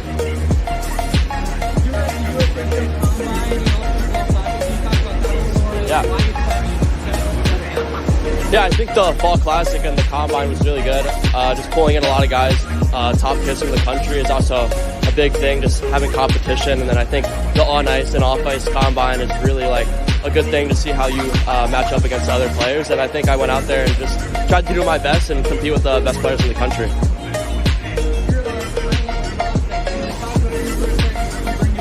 Yeah. I think for me, just getting up the ice fast and moving my feet is like key for me. And then once I kind of enter the zone, I can kind of use my playmaking ability to, set a defender off and then maybe dish it to another guy so he can set up for a goal. I also like to use my shot too in different areas. I think it's a pretty lethal shot and I can hit my spots, but also using my deception to maybe feed another guy on the backside. Yeah. I think Johnny Mustard right now in the USHL, he's an Avs guy. So that's pretty cool to see him doing successful, especially in his first year. Just what he's doing for the whole USHL, being a rookie coming in, he's putting up points. I mean, it's good too, especially being from Avs. I skated with him in the summer, and he pushed me to be my best, and it's good knowing he's putting up points right now. I just wanted to wish everyone the best of luck today as they get ready for the USHL Draft. My name is Josh Hoji. I'm the head coach here at Union College. I was lucky enough to be able to spend 4 years as a coach in the USHL. And a piece of advice I would have for you is to make sure that you play the game really fast. The game happens with a ton of pace. It's up and down the sheet, and it's really structured. The league is very well coached, and just your habits and your details are going to be really key as you advance to the USHL. I was able then to move to college hockey, and I think the biggest piece of advice I'd have for you when you move into college hockey is just that the game is much stronger. You're playing against men. It's a physical game. You got to be able to take pucks to the net. You got to defend hard. But the USHL really does a great job of preparing you for college hockey. Again, good luck to everyone, and enjoy the day. All right. So we're back here, started the 4th round. So Omaha takes Dakota Bailey. Yeah, we'll kind of we'll go a little quicker here to try to get caught up. So I'll be a little less long-winded. Dakota Bailey, good size, strong, physical player, went to NTDP camp, rightfully so, out of Gentry High School, played against older players this year. Finished every hit at national camp. Yeah, he just plays a hard two-way game. He's going to be a good fit at Omaha, the way they like to play. Next up for Lincoln, Casey Vandertop. This kid should have gone much higher, in my opinion. This is a kid who led one of the top players on an Edina high school team that went on to win the state championship, and he wasn't in a secondary role. He was front and center on that team. High speed, one of the faster players in this draft, access all of his tools at top speed, and plays hard. He was at 54-man camp, was one of our top, maybe the top forward rated. So great pick there by Lincoln. Des Moines goes with Henry Chmiel, kid out of Shattuck St. Mary's, puck-moving, skilled defenseman, but he's strong. He stands guys up at the blue lines. He's aggressive. He's got some edge. Yeah, got some edge. He doesn't. A lot of defensemen at this age kind of back up. No, he's aggressive, and he wants to step up and make plays. He was another guy at 54-man camp who made it on to the Nationals. Played really well there when he's playing with his age group. Griffin Strum, next up for Lincoln, another quality. These are 2 steals for me out of the state of Minnesota. Griffin Strum played on St. Cloud Cathedral. They won the state championship in the single A, so they're getting 2 state championship players who played against older players. Strum is, or Sturm, he is very mobile, one of the better skating defensemen in this draft. Really good puck mover. Head is always up. Surveys the ice really quickly and makes instantaneous decisions under pressure. Chicago takes Easton Wallace. His older brothers played in this league. He's another terrific skater. He's signed in the BCHL, probably why he slid a little bit here out of Mount St. Charles. And you've seen a lot of Wallace. Yeah, I mean, last year at national camp, that was his last in Buffalo was his tournament. I mean, he was far and away the most impactful kid, leading scorer. Went to Mount, played hard, detailed, high-pace hockey. You said he's signed to go to the BCHL next year. This is a good pick here. First goalie. Yeah, first goalie off the board is Keenan Smith. Our scout and our head scouting and Mike Sonde in Minnesota, we mentioned, he loves Keenan Smith. He was very confused as to him not being at NTDP camp. He's highly athletic, tracks pucks really well. He's played against older players in Duluth Marshall High School. He had a terrific stat. I think he was in the 930s, save percentage-wise. He can see through traffic areas. He's flexible. Good depth in his net. He's a very talented goalie. And not surprising, Sioux Falls takes him. They have a very good handle on the state of Minnesota. Tri-City takes Ryder Fedorov, also a goaltender. He's at Gilmore Academy. He grew up, I think, in the Pitt area, if I remember correctly. Athletic goaltender. He's a little bigger than he's listed here. He's closer to 5'11". Can attack shooters, cut off shooting lanes. His stick is active. He can go out of the net and set it up. He's an interesting pick because he's really athletic and he's only going to get better. And then next you have Chicago takes Jason Rothstein, undersized center, played at Taft last year, also played for the Gulls. It makes perfect sense why Chicago would take him. He's a puck possession guy. He's got very good skills. He handles crappy passes in his feet, plays with pace. He had a good prep year playing for Taft there in a division where they a lot of PGs that he played against. So he's used to playing against older kids, and he's a high-skilled kid that fits Chicago's system. Cade Meyer. Yeah.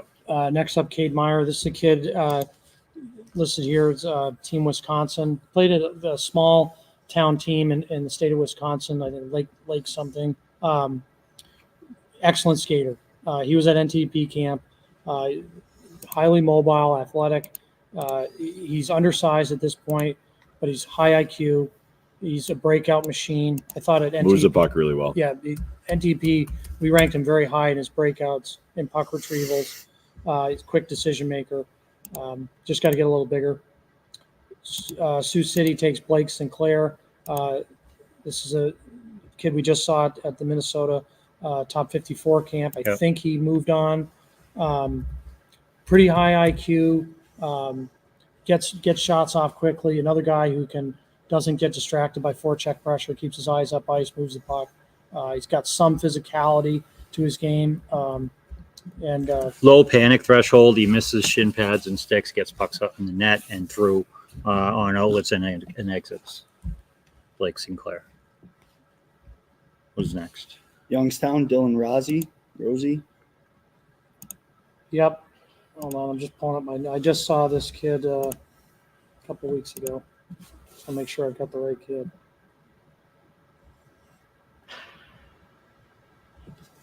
Yeah, Dylan Rossie's a kid. He's got to get a little stronger, but he's a smooth skater. Hard on the forecheck, gets pucks to the net. He's got outside speed. He's got to get a little bit stronger in tight. But in their Q draft, we have him listed, I think. Just pull it up here. I think we have a second round grade on him. He has a nice frame, nice stride, and he has plenty of room to add muscle and strength. Ian, well, anything else while he's looking? No, I can go about the next guy with Kuzma. Green Bay took Robin Kuzma. He's strong on his feet, impactful kid for Mission. They won the national championship. He was one of their more consistent players. He's good around the net. They said he's strong on his feet. He can have a cross check into his back, and he has no issues with it. He has good puck anticipation, chasing down rebounds. He's impactful kid. He might not be as flashy as some of the other kids on that team, but he plays very impactful. Opportunistic and remarkably consistent.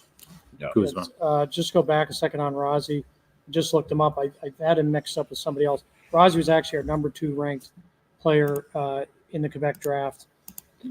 Highly sought after by Quebec scouts. So that'd be a real steal, obviously, if they can get him.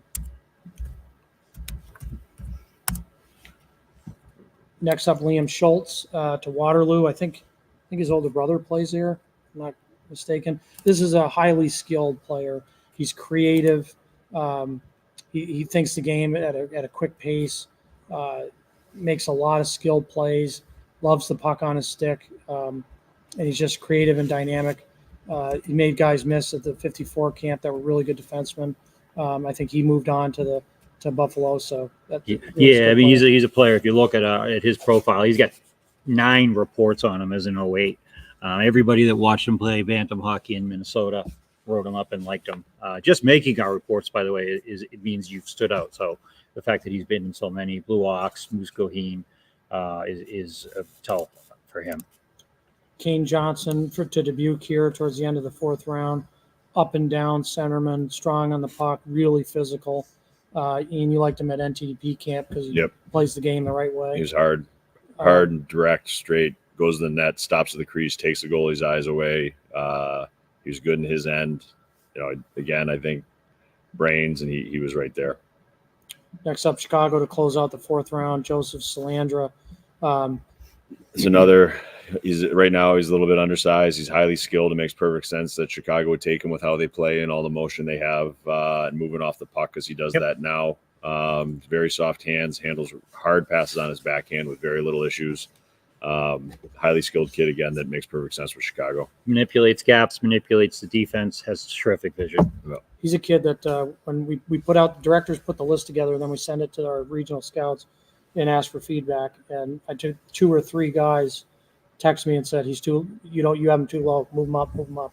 So he's well thought of by our regional guys. Yep. Start the 5th. I love this guy. Yeah, Nathan Howard, leading scorer for the Windy City Storm. What do you think? He's hard. He's good around the net. He has quick hands. Uses backhand, forehand. Yeah, I think he's going to be terrific. Ian, I'm sorry, I know some of these No, he's a late birth year too. Yeah. He's an honest centerman. He can really shoot the puck. Yep. That's probably his best attribute. He's got real skill, puck skill, and he's got pretty good size. So like I actually we have him much higher on our list. We have him more as a second, third round grade. So he's fallen a little bit from where we have him, but we think this kid can play. Next up, Cedar Rapids, Dane Gordon. This guy who came to national camp with some praise behind him. Excellent at BK Select tournament. He was their best forward through much of the year. I think he was their leading scorer. Went to TDP camp, kind of stubbed his toe a little bit. I think he fell right into the issue that some of the other kids had, trying to prove that he can dipsy-do when he's a direct, hard-nosed kid. Again, as camp went on, I thought he got better and better, and then at Nationals, I thought he was very good. Came right back, snapped back at Nationals. And big, strong kid. He's going to get stronger, almost 6'2". Next up, Des Moines at 63, Oscar Drabczynski. Yep. This is somebody that I was slow on the take on.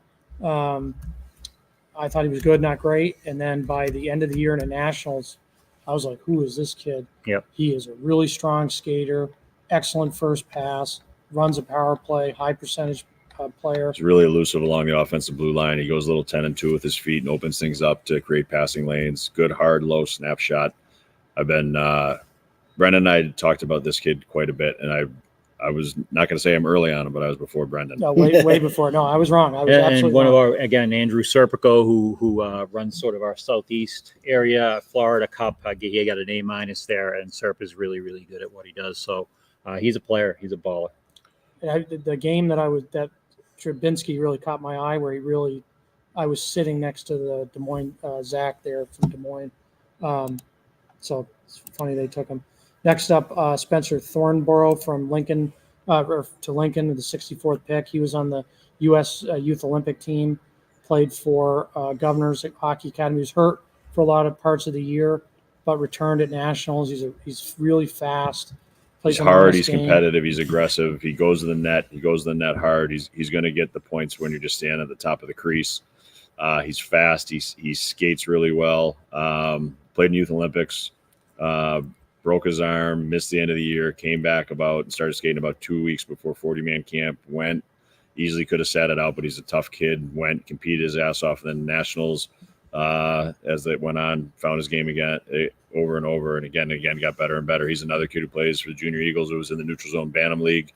He is a competitive kid. He does not like losing at anything. And I mean, he is as competitive as they come. Yeah, we had 3 players in our all-rookie NZ prep team, Bosco, Cervelis, and Thornborough. So he fits right here, in my His opinion. competitiveness is off the charts. Yep. Legit. Okay, next. Next up for Chicago, Reese Medved, really strong physical defenseman. He runs guys off pucks. He can really shoot the puck. He was an invite to NTDP 40-man camp and fit in fine there. I mean, he's got the strength, and he really snaps a pass off. Needs to make a little bit better decisions, both with the puck and without the puck. But a kid who's coming. He scored a goal at Nationals when he walked the blue line. Oh, yeah. And it was an absolute heater up under the bar. He pulled it from the wall, a bouncing puck, got to the middle lane, and just ripped it. And it was a bullet up under the bar. All right, Matthew Crayer to Tri-City. We missed a guy, Luke Wuffley. Oh, I'm sorry. Luke Wuffley, on here, they're showing him as 5'7.5", 126. He's much bigger than that. This is a kid who's, I think, Portland drafted him in the Western League, and they're really high on him. But he was excellent at Nationals. I think his family runs that OHA Colorado team. He's got long wingspan, handles the puck really well, soft hands, good first touch. He got better and better as the year went on. He really did. Score. He's got a lot. He played with Brown there, who was drafted in the first round. I think this is a tremendous pick because a kid who's getting better and better. Tri-City, the next one, Matthew Crayer out of Mount St. Charles. He played on the line with Wallos. He's very, very smart. He moves well. He has good puck anticipation. Another kid who played in the Neutral Zone Bantam League. His brother is a Tri-City pick. Matthew is very smart. A couple summers ago, he was skating with us, and there was college guys that came in to watch, and they wanted to know who the kid in the orange socks was because he was playing with all the prep kids. And I had to tell him that he was in October 08 that was in 7th grade. So yeah, he might be the smartest player picked yet. And that's a pretty bold statement. He's very, very smart. Tri-City's a great spot. Okay, we've got next Landon Amaran. Dallas. He's a player at U14 Nationals last year. I thought he was just a man. I thought he was unbelievable. He's still growing. He's 6'3" or 180 pounds. He's going to play at probably 210 or 215. I thought at national camp, I thought he did well, and you can see when he was in front of the net and below the goal line, he did very well, but he's still kind of growing into himself. A couple of good summers of training and spending time in the weight room doing agility work is going to do this kid some serious benefit because you're going to hear his name in the NHL draft. Exactly. He may be disappointed he went in the 5th round here because, he was in Bantam's a talked about player, but he grew. He's 6'3" plus now. Yeah. And when you do that, like Landon, his arms and legs. Yeah, it's going to come. Landon, it's going to come. You're going to figure it out, man. And I believe what Ian said. I think he's an NHL player. Yes. Next up, Madison, Cameron Wilson out of St. Louis Junior Blues. This kid is really smooth skater, highly athletic. I don't think this kid's made a dent in what he can be. He's pretty elusive with the puck for a player his size. Gets shots off quickly. Needs to get more between the dots, play a little bit more direct and at the net. But in terms of raw tools, Cameron Wilson's a high-level player. Sioux City next at 70 selects TJ Hale out of Shattuck St. Mary's 15s. I like Hale. I think he's smart. I think he's somebody who processes it quickly, meaning he doesn't need a lot of space or a lot of time to make plays. He's got a good first step. He's quick. He's agile. He made defenders miss. I thought he was a little quiet at Nationals. We would have had him a little higher, but I think Nationals wasn't his best showing. And that's the most recent. Yeah, he's a little undersized still, but he's hard to square up. You can't really square him up and hit him, so he avoids direct contact because he is smart and he's shifty. Next up for Fargo, Phoenix Cahill. This is a really smooth skater, good size. He's physical. He's tough, hard to play against. I thought he was excellent. Phenomenal name. Yeah, Phoenix Cahill. He 54 camp. I thought he was going to make make it to Buffalo. I thought he played well enough. He's coming out of Creighton Durham High School. They had a nice run into the Minnesota State tournament. They won their sectionals. He's top pair defenseman on that team. So, and also Phoenix's sister worked for us as an intern. Yes, Peyton. She's the goaltender in the soccer team at Wake Forest. So a lot of athleticism in that family. Nice. I didn't know that. Next up, she was a great Omaha intern. Takes Max Buys. I think he might have been, if I'm not mistaken, I think he was his D partner at Top 54 camp in Minnesota. This is a kid who's really athletic, moves well. He's got some jam to his game. Likes to stand guys up at both blue lines. Mobility is probably his best attribute at this point, but he defends well with his stick and his body. Thought his puck moving was solid, but he's a late birth year, and that's just going to develop. Go back to another late birth year. Muskegon takes Lars Hudson. I think this is the youngest of the Hudson family. He's a November birthday. He's same herky jerky, stutter stepping, open stick blade face, making people miss. He's real interesting here because he's a November. He's 11 months younger than some of his peers here. He's good. He does all the same things along the offensive blue line, makes a miss. He's very, very deceptive. Very. Yeah, I totally agree with that. Does he play D or forward? He's a D. He's a D. Okay. Yep. He plays like a forward, but he is a D. It's hard to tell. It's like Seamus Casey. You can't tell. Next up, Youngstown with Sean Bursick. We were talking about him in the hotel room. This is a kid that we had a little lower on our list only because he's just a little raw right now. But if I was a team, and I was picking, I would pick him like maybe even earlier than this. Yes, his upside is off the chart. Not just because he's 6'6", but he actually moves pretty well. I thought his first pass was. He knows what he is. Yeah, knows what he is. He did a couple reverse escapes at nationals. You don't expect someone his size to pull off. Exactly. There's a lot to work with there. He's going to take a year or two, but this kid could be a very good player in this league. Yeah. And then we close out the 5th round. Zach Zimmerman, another kid that has fallen He's a local kid to Fargo. He played for Moorhead High School. I think he was the leading scorer on the team as a sophomore. Yeah, he's awesome. And talk about a kid with speed, balance, compete. Goes to the net. He can really shoot the puck. He's on a pretty good Moorhead team, but really took over. So he's going to play for a Fargo team that's probably 10 minutes from his house. So nice local get there for Fargo and a really nice value pick. Yeah, he goes higher. right through contact, and he keeps his eyes up, and he could score. He's a really good player.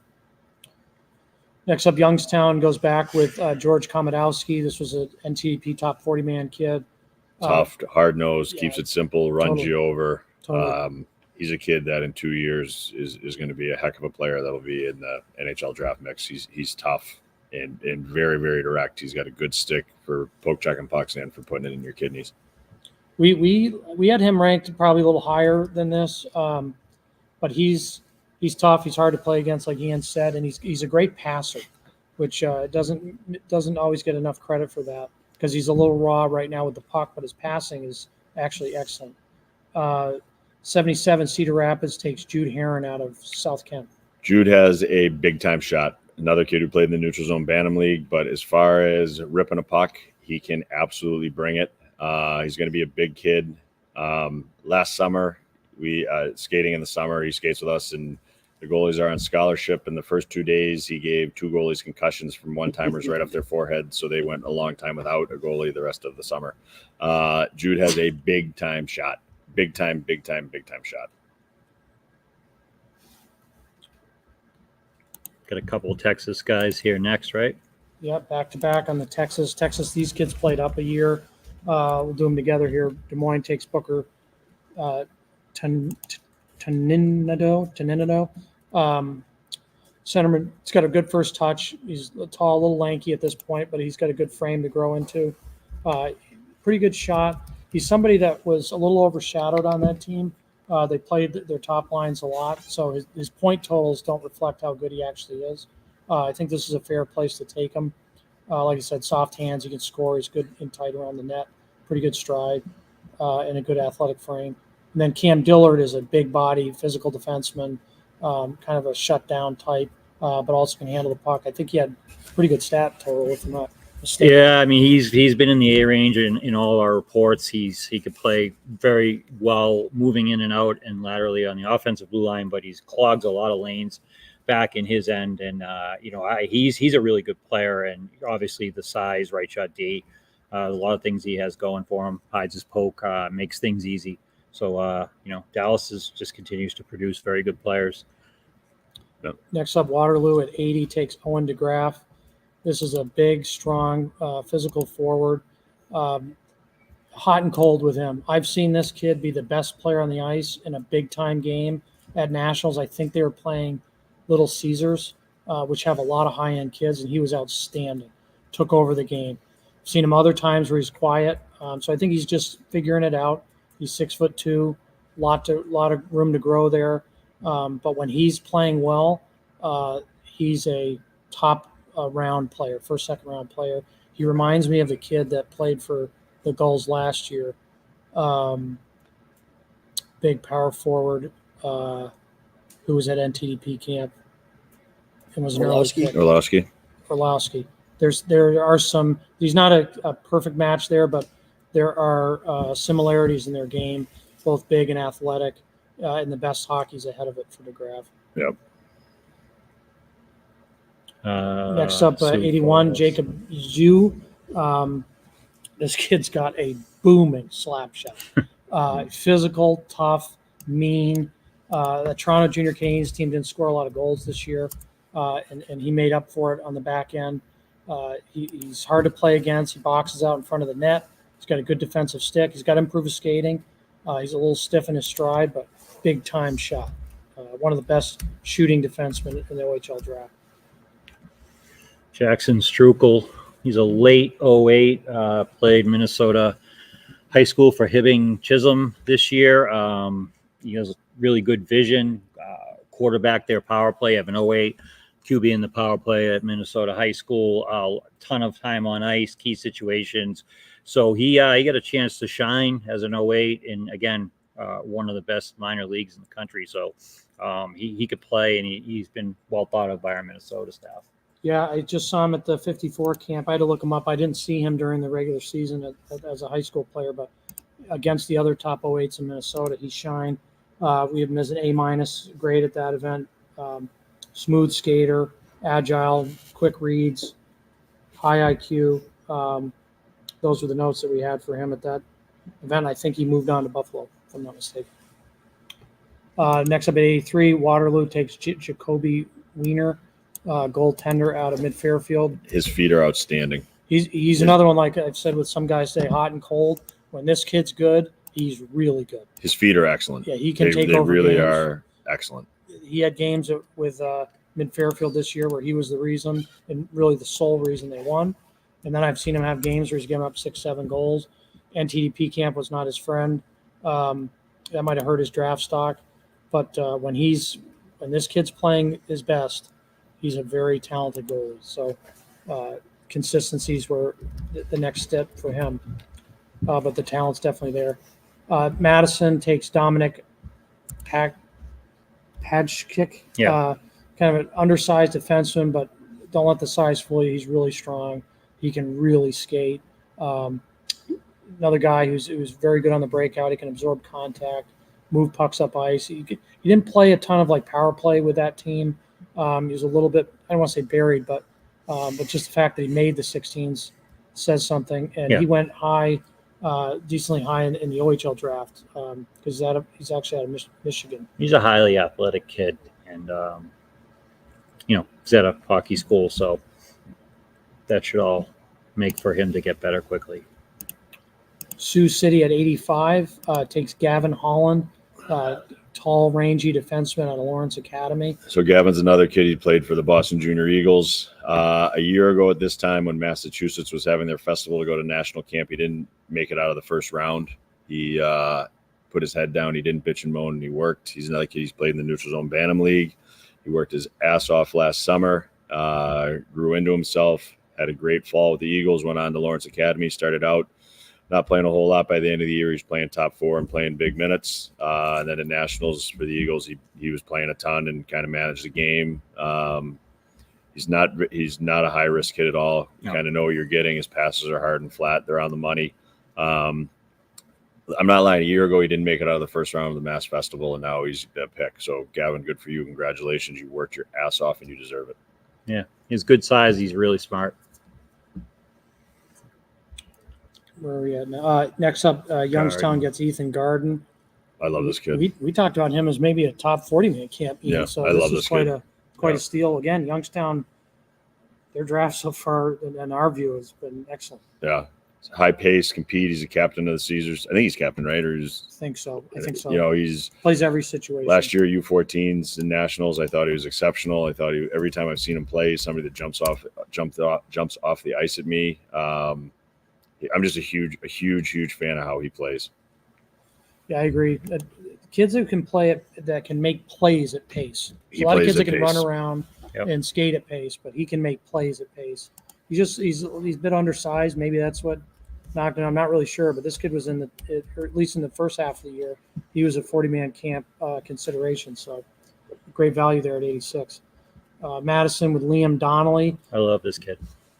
Go for it. Yeah. So, when I watch a game and someone dips to the net, right? They take the goalie out, the net, the puck, everything ends up in the corner. I love that. This is that kind of kid. Sometimes he'll put it in the net, but he's always going to take everybody with him no matter what. And Liam, that's a compliment, my friend. We saw him. I thought he was terrific when we saw him in Detroit. And he plays in straight lines. Shortest distance between 2 points is what, everybody? A straight line. That's how he plays. And he is thick and strong in his core and his upper body. I love this kid. Nice. Next up for Sioux City with Casey Kamzik. This is someone that I was, I'll admit again, I was cold on early. I didn't think the foot speed was there. Didn't think he was very assertive. By Whitby Silverstick in November, he started to make a climb. Our Ontario guys were really high on him, even though he's not even, he wasn't a pick. Then at Nationals, I thought that was the best I've seen him. He's really taken his game to another level. He's playing with a little bit more pace and been more assertive, taking pucks to the net, taking hits to make plays. So I really like the trajectory of Kamzik, and I think that's a really smart pick. Next up, I'm going to throw to Ian Dubuque at 89, takes Lincoln Kriske, who you were a huge fan of this kid. I thought at Nationals, I thought he was excellent. I thought he was a real difference maker for him. Defensively, played with tight gaps. He met the rush, even rush at the blue line. He bought time for back checkers when it was odd man rush. He ended the cycle. He cleared shooting lanes. His passes were hard. You know, in neutral zone transition, he received a puck, would move it, and then he'd jump up, and he wouldn't just hang out. He would jump up with a purpose to get the puck back. I thought he was excellent. Like, I honestly, we talked about him a ton at Diners. We were talking about him a ton, and I thought he played really, really well. And as a kid, just stuck out to me. Diner talk. Last pick of the 6th round. Keaton Junt. This is a kid. He's undersized, but he's balanced. He's got a quick first step. Plays hard. He one of those guys on the Sioux Falls power team that played up with the 16s. I don't know his stat line, but didn't. I wouldn't say he was. Let's see. He's almost a point per game. Never mind. I was going to say in the games I saw, he wasn't a feature, but played with real compete level, and he's got real speed. Took pucks wide on D and was able to beat him and get to the net. So we liked him for his balance and speed mostly, but also his high compete level. Beautiful. All right, so I think we're just about caught up a little bit. We'll let you guys catch your breath a little bit. I think we got a video teed up from Colgate University's Mike Harder when he was hired prior to the 2023-24 season. He's got a quick little video where he talks about how he leaned on the USHL to put together his coaching staff. So I think we have that teed up. We'll take a quick 30 seconds, and then we'll be back with the start of the 7th round. Hey, this is Mike Harder, head coach at Colgate University. The first thing I did when I got this job was hire 2 guys with USHL experience. Zach was with Dubuque, Anthony with the program. It's really simple. The USHL is the best junior league in the world. And if you want to be a good team, you got to get good players. Fuerza is proud to support the USHL Draft and growth of hockey across the United States. From the first-time players step onto the ice to celebrating careers coaching and officiating, Fuerza is there to capture the moments that matter. Photo, video, live event production, their team of creative professionals has your communications and public relations projects covered. For more information, check them out on social media at Fuerza-Strategy. Awesome. All right. Start of the 7th round here. Just a quick thing before we go into the 7th round. I just want to thank you guys again for your great job. I know it's hard. It's a long day, and tomorrow's even longer. So I appreciate everything you guys do. And first pick of the 7th round goes to Omaha. Kevin Leishier. Yeah, he's a little bit under the radar for a Long Island Gulls team, and he has good vision, moves the puck well. He's changes pace. He values possession, okay, and keeps his eyes up through contact. I'll go quickly here, but he got a B+ at the New York State tournament from our New York Russ Bitely. Yep. And Russ does not like to give A's. So a B+ if we scaled it, it's like an A+, like an A+++++. So and he's a very good scout, Russ. Hi, Russ. So this must be a very good player. I don't know him very well. Plays hard. Plays really hard. He's competitive. It says here he's 5'6". He's bigger than 5'6". He's not huge by any stretch, but he's really competitive. Plays hard. Yep. High compete. Second, third effort kid. It's a good pick. He's skilled and smart. He definitely improved his draft stock at Nationals. Yep. He's somebody that he was. You can make an argument he's the most consistent forward, game in and game out. Yep. Next up, Will McLaughlin. This kid can pass. Really pass, and not only from a technical standpoint, moving the puck, but his vision. Yes. Really makes quick reads and really sees into that second layer to stretch the ice. Got to improve his foot speed a little bit. I think that's the only part that's holding him back. But yeah, excellent vision and puck moving ability. Yeah, he can sing it. Des Moines next with Nathan Garsky. That's a good pick. I thought he was a little under the radar myself. Good size, athletic.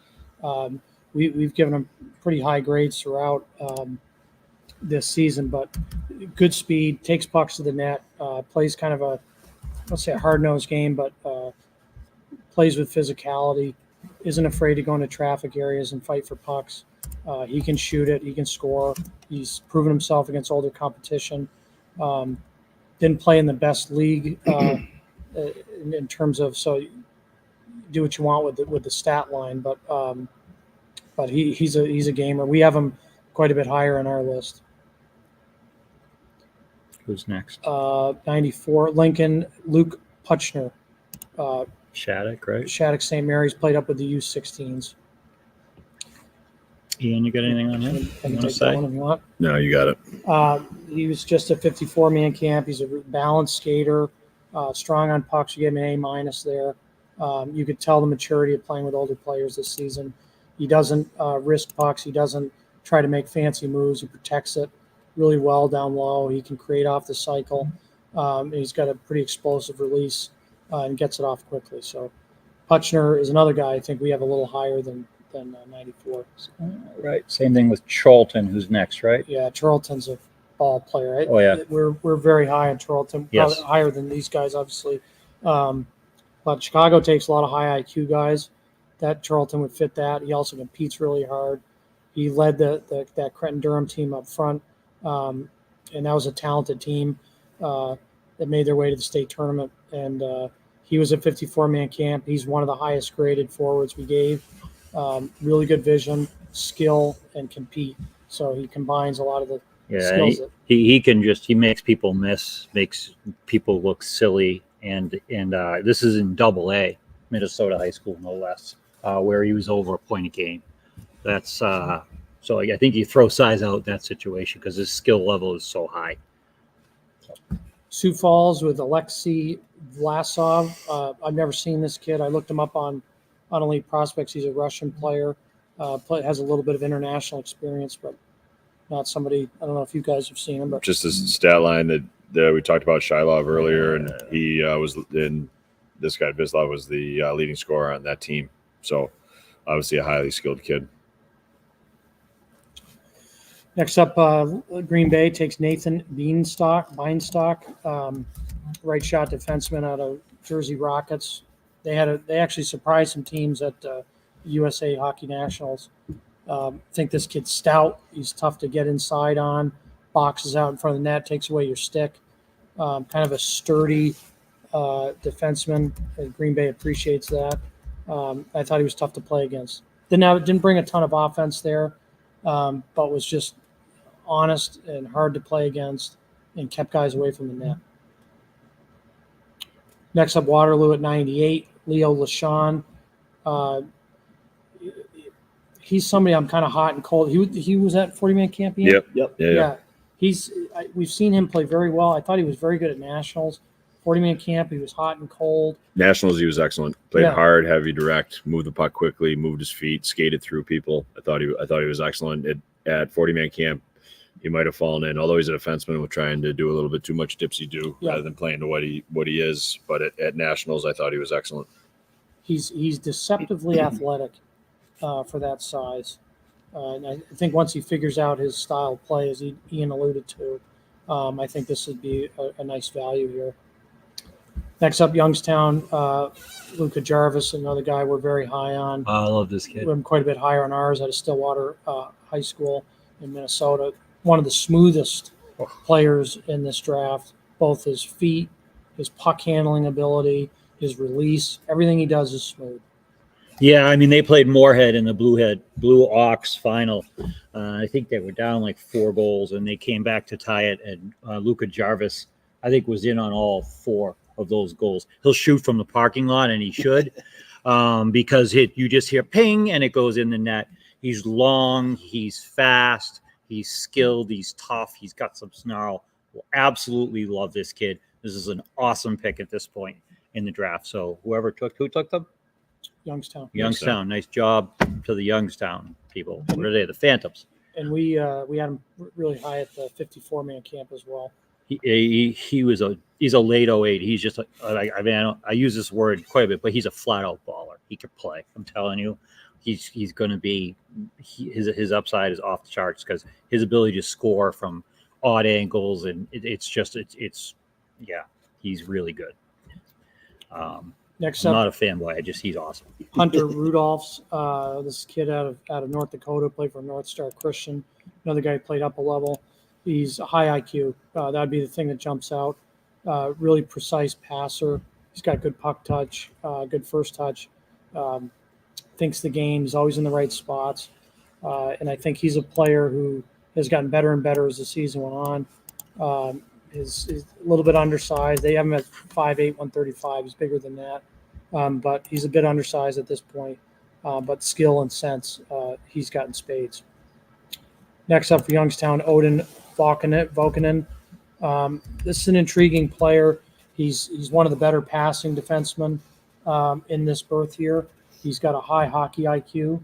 The footwork got exposed a bit at NTDP camp. And that's an area of his game that he's going to have to work on. But in terms of what he does with the puck, what he does in his decision-making, he can pass. There's a lot there. There's a lot there with him. So he's got great touch on his passes, whether you're swinging through the middle and he finds you or you're the stretch guy. He's putting it on your tape. And he doesn't stick handle the ball before he moves it. It's on his stick and then gone. So he's a heck of a passer. Enough about him. Next pick is Roberts Naudins, right? Yep. He a Russian? He is Czech? Latvian. Sounds like a Latvian name. Well, we saw him playing in an event. Really skilled. Was an A amongst a lot of other really skilled players. Doesn't use the same move twice, which is a really interesting commentary. You see a lot of players try to do the same thing. And quick trigger, quick release, elusive offensive player, tons of skill, and really, really sharp edges. So who's next? Next up, Keaton Martin for Muskegon. This was the far and away best player on that Dallas Stars U15 team. Led the team in scoring by a lot. He's got good size and strength. He can play power and he can play finesse. Yeah. Dual threat kind of prospect. Was excellent on the power play. Played up top. He can really shoot the puck. And there are teams that were talking about him earlier. So that's a nice value for Muskegon there. Yeah, he's solid. Then Dubuque at 104. They go to their third, St. Louis. I really like this kid. I think this kid has got really high IQ. Yeah, I mean, their family, all three of them are high IQ. I would go as far to say that from what I've seen at this age, he's better than his brothers at this age. I'll put it that way. Really sees the ice, commands the puck. Uses the weak side really well. Really, really well. Table set on the power play. I mean, this guy. Yep. He's playing chess. He could be a very good player, like his two brothers were. Is he going to Brunswick? I would imagine. Probably. And he's the son of Montreal Canadiens head coach Martin St. Louis. And then close out the seventh. Fargo takes Jacob Monks out of Little Caesars. This is another. We talked about Garden. There's some similarities with Monks. Small but high compete, high pace. He plays fairly direct for a player that size. He can kill penalties. He can play power play. There's a lot of dimensions to his game. He can play energy or skill. I like that pick, and he fits kind of the Fargo style. Where are we at the 8th round now? Yep.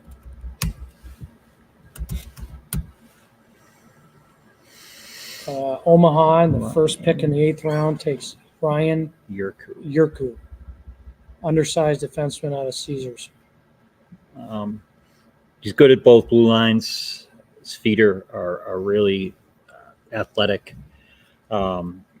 He's definitely going to have to get stronger and more balanced, but he has a chance to be an excellent two-way player. Again, he's smart. His gaps are tight, and he can make plays up ice. A lot of the Caesars kids pass well. We talked about it with McLaughlin. Yeah. But Yurku, he can pass it too. Yep. It's a big advantage for a kid when they're playing D and they don't need to stick handle when they receive a pass, or they can present an open target, keep their hips open and then move it. And he does that really well. Yeah, the notes I had at Yurku at Nationals, or that he takes forwards by surprise on zone entries because he's quick to close. Yep. I think that lateral quickness that he has, he's got to get, like Murph said, he's got to get bigger. He's not that physical yet. He kind of defends with the stick, but he gets on you really quick. He forces a lot of dump-ins. His approach is excellent. His approach will allow him to be a really good player as he strengthens. Yeah. Joseph Skidmore, this is a really big athletic goalie. He's economical, is a statement our goalie guys make a lot, meaning he doesn't have to move a lot to make saves. He's got pretty good body control and athleticism, especially for somebody that size. He's a big boy. And he makes saves look easy, which our goalie guys tell me is a sign of a really good goalie. So yeah, he kept them in games. I thought at Nationals, their team I don't think won a game, but they were in games, and a lot of that was to do with him. Next up at 108, Des Moines takes Riley Zupfer. This is a hockey player, late birth year, but he's built, strong, physical, competes for pucks, wins battles all over the ice. Thought he was excellent at 54-man camp. And, very rarely do kids this age make the Hill Murray varsity team. Yeah. We've seen guys get drafted in this league off the Hill Murray JV team or Minnetonka JV team. But Zupfer played, and not only did he play, he played a role on that team as an impactful player. He's mature. Upside, I couldn't speak to his upside yet, but in terms of junior ready, he's more junior ready than, at least 2/3 of the kids drafted above him. Yeah, he's got a good frame. Another kid that can add weight to it. And, he's really smart, and his pulse goes down when pressure gets on him. Next up at 109, Lincoln with Gavin Clark. This is a kid that we liked a lot in Honey Baked. He was in Tier 1. It was the same weekend. Yep. He was the best player on that LA Junior Kings team. Yes. By quite a margin. I think he led the scoring. Him and the goalie. Yep. And the goalie, Oliver Canott. Yep. And Clark he's smart. He's got real balance. He can play in traffic. He's got good first touch, and he's strong on a stick. Yeah, the game I saw him, he was absolutely dominant against, I believe it was Bell Tire, at Bell Tire's rink. He just controlled the game and did whatever he wanted. So he's got really, really great skills, and he's got some jam. Siminovich, I think I've seen. Yes, Siminovich is coming off a really good top 54 camp. I keep mentioning it, but obviously when you put the best 08s in Minnesota in one place, a lot of those kids are going to get picked. This kid has got a real vision, excellent first step, agile, makes quick reads, very good on the breakout, very good on retrievals. He's got to get stronger. I don't have many notes on his shot, so didn't create much from that perspective, but his vision and his skating ability are high end. I like that pick for Chicago. They've done very well with small puck-moving defensemen that can skate like that. Then they're back on the back-to-back here. Another small, high IQ player, Luca Canada, which was a very different player. That BK team had, I don't know, Ian, 5 or 6 forwards that were over 6 feet. Yeah. They tried to beat you up and knock you around, and Canada was kind of a change of pace for that team. He likes to play fast. He likes to play smart. And he likes to play where to go to score. Totally. Yeah. There's games where he was, we've called a bunch of BK forwards already, but there are games where he was the best forward in the game. So, again, Chicago's we're seeing a trend with them so far in the draft. They don't mind taking smaller players. Yep. That doesn't scare them at all. They want to play a skill possession game, and they're drafting guys that play that style. Tri-City at 112 takes Jake Gustafson, kid we really liked at Murph at Tier 1. Yeah. Big body, real soft hands. Yep. He can score, but he physically likes to take over a game. Great puck protection. I'd like to see a little bit more jam out of him, a little more consistency, but it's rare this season, especially at those kind of tournaments, where you see somebody take over a game. That's what he did. Yeah, I think he's got some jam. He's aggressive. He hits, but I know what you mean. Just staying with pucks a little bit more. But he's a talented kid that plays tough hockey, hard nosed again, and fairly clean. His touches are good, and could really, really score, high level scorer. Next up, Waterloo takes Jackson Williams. Love Jackson Williams. Brains. Yeah. Tons of brains. Great brain, high level skill, puck possession style player. Doesn't throw pucks away ever. Tad undersized now, but he's going to grow. Yep. The son of an NHL hockey player that helps, who coached him. Had 2 NHLers on that bench. Yeah. Right. Ryan Smith as well. Yeah. And wouldn't be surprised to see Alex, his Yep. son, get drafted today as well. We have Jackson Smith or Jackson Williams higher on our list because of the skill, his possession ability, his ability to slow a game down. Not many kids at this age are able to do that, and he does that very well. So I love that pick for Waterloo. Madison at 114 takes Tate Spalding. Undersized kid, Yeah. highly skilled. He scores a lot because he goes to the net. He's got very quick hands, good puck anticipation. Says here he's 5'6". I think he's a little bit bigger than that, but he's always around the net with very quick stick and hands. Yeah, moves laterally to create seams, make cross-ice passes in the front 2 zones.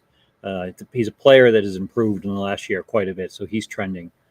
So if you look at it from that standpoint, and I think he is a little bigger than where he's listed. So Shattuck, a lot of teams putting. He's Okanagan. Oh, he is. He moved. Okay, he Yeah. was at Shattuck. Yeah, he's a player that he's clever. He's got really quick hands. Yeah. Sioux City up next. They take Parker Stockseth, which 2 guys to my right are really high on. We have him high in our Quebec Major Junior draft list for U.S. prospects, and he's high in our USHL draft. What do you guys think of Stockseth? He's competitive. He's tough. He's like dialed in during games. That Spa team is difficult to play against. They're well coached. When there were breakdowns, he was there. He's a competitive kid. He reads the play really well. Very rarely is he caught off guard by a downhill tip or a high in the zone tip, high slot tip.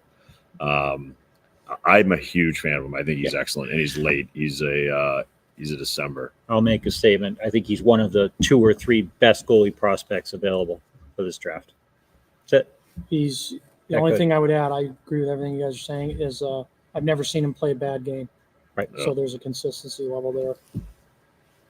So there we go. We're caught up. Finally caught up. Caught There you up. go. That was Slowed unbelievable. down a little bit, but we. What do you want to talk about? We got some technical difficulties. Catch your breath first. Yeah, we He's had to- from we had to Stockseth fly is there. from Bedford. Oh, Blandford, Mass. I've never been there. His numbers were good at nationals too. He's 2 games. No, He's a I'm, damn fine no, goalie.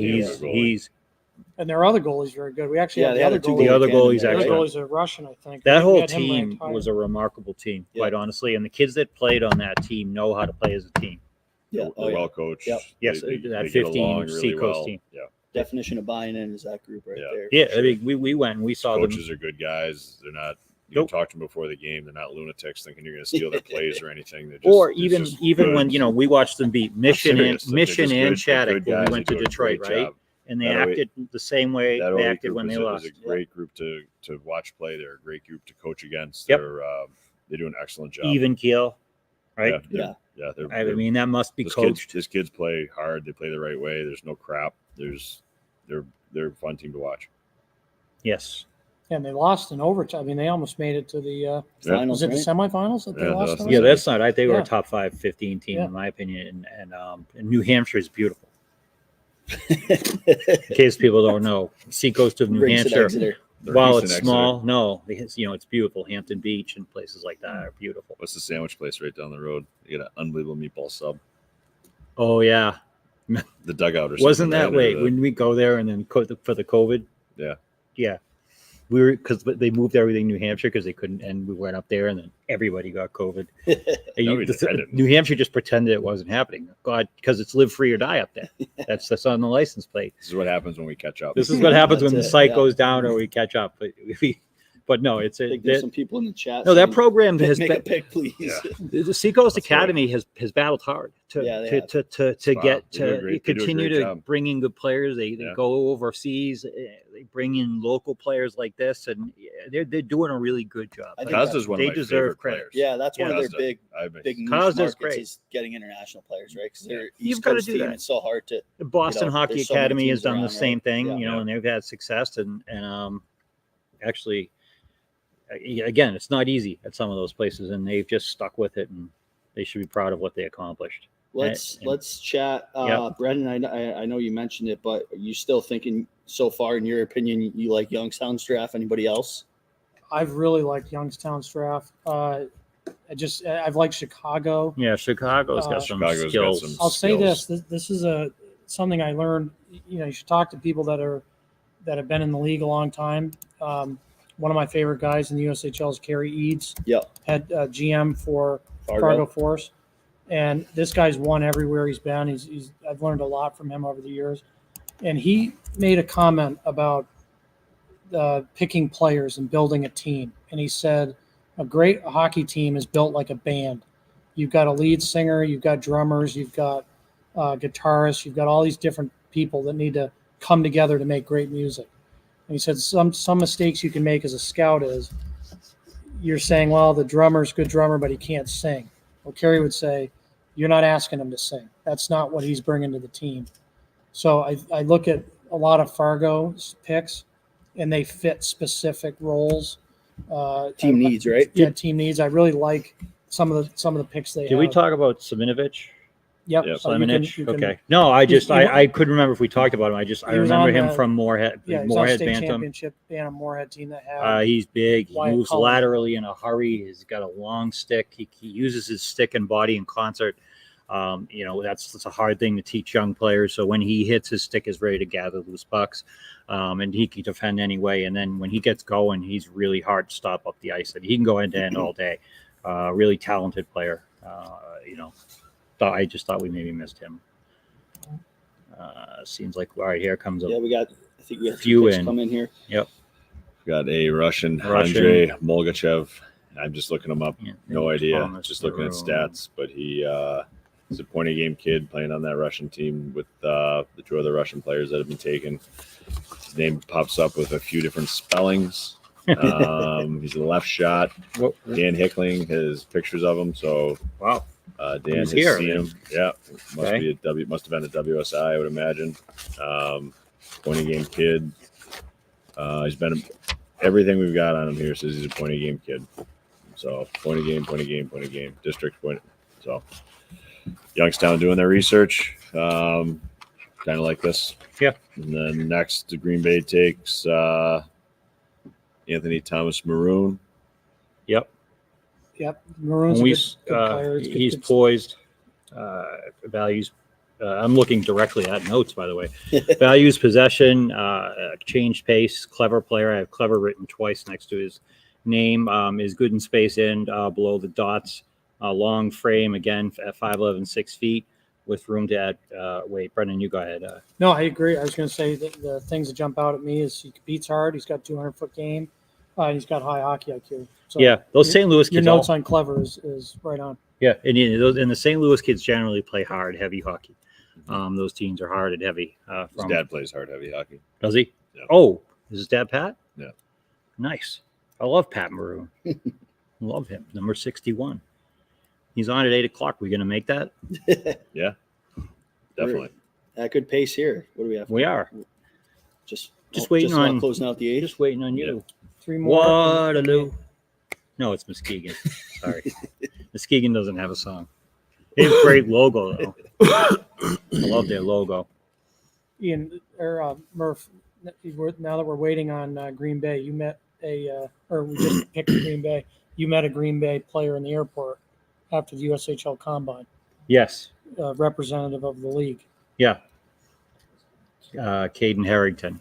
Harrington's a good example for kids that don't get drafted. We're getting to the late part of the round. This is a kid who was not taken in the Phase I. The following year, he was not taken in the Phase II. He played so well in the beginning of this year. They took him after the Christmas tournaments, signed him as a free agent, which doesn't happen often in this league.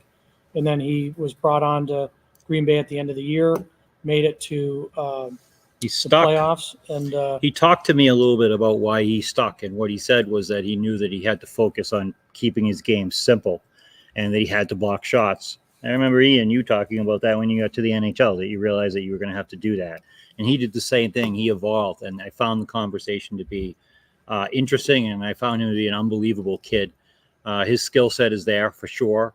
And, I know he's in the NHL draft, and I know some teams have talked to him, but boy, was he was a pleasant person to talk to with no agenda. And he understood why he stuck. What do you think he's saying about the conversation with you? I think he's telling us about Well, I was yelling at the Delta person because the plane left us in Detroit for a 5-hour layover, and it was right there. And they knew we had just landed. And he was very calmly talking to the woman, and I came up in a wheelchair and just started yelling, like, "Get the plane! Can you get the plane? I want to go home." Yeah. But he's poised. He's well beyond his my maturity. Much more level. poised than you are. Yeah, well, mostly everybody is. All right, we got a Max Cullen. That Cullen's off that state championship team. Out of another Moorhead. late 08. Yeah, late 08. He's got good speed. He's got a high IQ. Really thinks the game at a high level. MVP of Blue Ox, I believe. You're thinking of Wyatt. Sorry. Yeah. Wyatt's good too. Wyatt made the national team, but Max is really come along. And, he's somebody at 54 camp that a lot of the Minnesota people were telling me that he was night and day from what he was earlier in the season. Yeah, I didn't see him earlier in the season, so I couldn't comment on him. But he was one of the best kids at 54 camp. I think he moved on to Buffalo, and he's high IQ, good speed. He's like a whoop whoop kind of kid. That's the noise that I hear when he makes whatever that moves. means. Sure. No, he makes people miss. He's like whoop whoop, really quick. He's grown some. He could play. Dubuque takes the next pick at 119. Beck Sultan Makish, who's a kid we were just talking about. This kid just scores goals. Scores and scores 50-something goals in 60-something games. No, it's I think he's 60, 66, 67, and 50. Yeah. Like he just scores goals. Was he? BHA, No, we were talking Boston about he wasn't at the combine, right? He wasn't at the combine, No. but he was a Boston Hockey Academy kid. He's out of Kazakhstan. And we saw him last year at World Selects, was the first viewing of him. Got an A- in that report, and they just said skill. Skill. Yeah, and a legit release. Wow. Yeah. So nice pick there. That 08 group at Boston Hockey Academy. There were a few of them that are pretty good. Yeah. They do well with internationals. Yeah. Then the last pick for Waterloo, I really like this pick. We have him right around here in our list, but personally, I like him even higher than this. James Reaver, he played for Chicago Reapers, who don't get the same kind of hoopla that Chicago Mission or some of those other teams. Great uniforms, though. Great uniforms, and he went to OHL Cup and took a lot of people by surprise. He wore 44 on that TPH team. Long, athletic, really mobile defenseman. He's still figuring out his game. He's not overly physical yet. Defends really well with his stick, and just oozes upside. Like this kid's got major. He was at the combine, kid. And he was number 3. And he was terrific. He was an A there. Number. He was I remember numbers. Right shot D, number 3, long, rangy. He was excellent. I mean, he was one of the 5 best kids there easily. So this is the first kid that maybe upped his status a little bit, but you liked him before that. Well, just a couple weeks before that. Yeah. OHL Cup. He's coming on. But good combine guy. Good combine guy. Yep. Omaha here at 121, Drake Graham. It's another kid we're pretty high on. We had him kind of around here, but he's a versatile defenseman. Would be what I'd say about him. At times they use him up on the power play, but mostly he was more of a defensive-minded guy. He can push pucks up ice. He defends really well against the rush. He makes good reads defensively, knowing, I'm up against 3-on-2, a 2-on-1, knows how to play those appropriately. I think he's got a maturity to his game, and I think his game. I don't know him as well as you do. Is he bigger than 5'9.25" or? It might be a little bigger than that, but he's not a big. He's another Caesars kids. Again, those Caesars kids, they you move liked the him puck. at the Nationals. You said he was high percentage, is what you said. High percentage, good. Yes, that's a good thing. Better be high percentage than low percentage. Yeah, he's from Grosse Pointe, Michigan. Yep, it was a movie. Grosse Pointe Blank. Yep, it was a good movie. And that kicked off the 9th round. All right.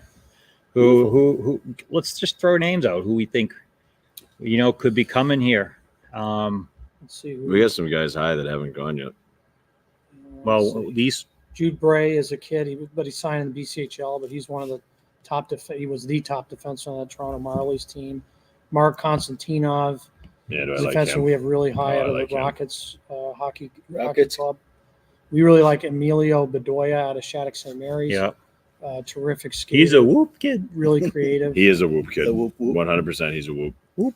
those would be the highest for us. Owen McCarthy, teams probably haven't seen much of him. He's at a rink Kelowna 17s, which don't get a ton of views, but he signed in the BC League. Just going down our list, and Brock Cheslock. I'm actually surprised Cheslock or Ryan Serlin from Hockey Rockets Hockey Club. Those are two guys we have in our top 50. You got the pick here. Xavier Cedar Wendt. Rapids. Cedar.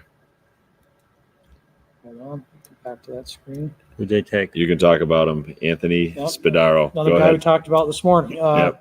Anthony Spadaro is a kid that I panicked about at Nationals because we didn't have him in our midterm. And he was one of the better defensemen in the whole tournament, let alone on his team with Penn's Elite. The kid, Luca Blondo, just signed in the OHL, I think with Sudbury.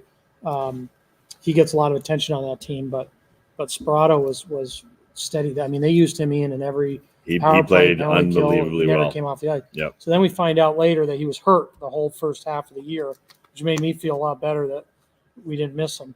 But his nationals was big time. Yep. And I think we have him higher on our list, and I would have thought he'd go higher just on that performance alone, but didn't get a ton of viewings because he was hurt for a big chunk of the year. He was excellent at Nationals.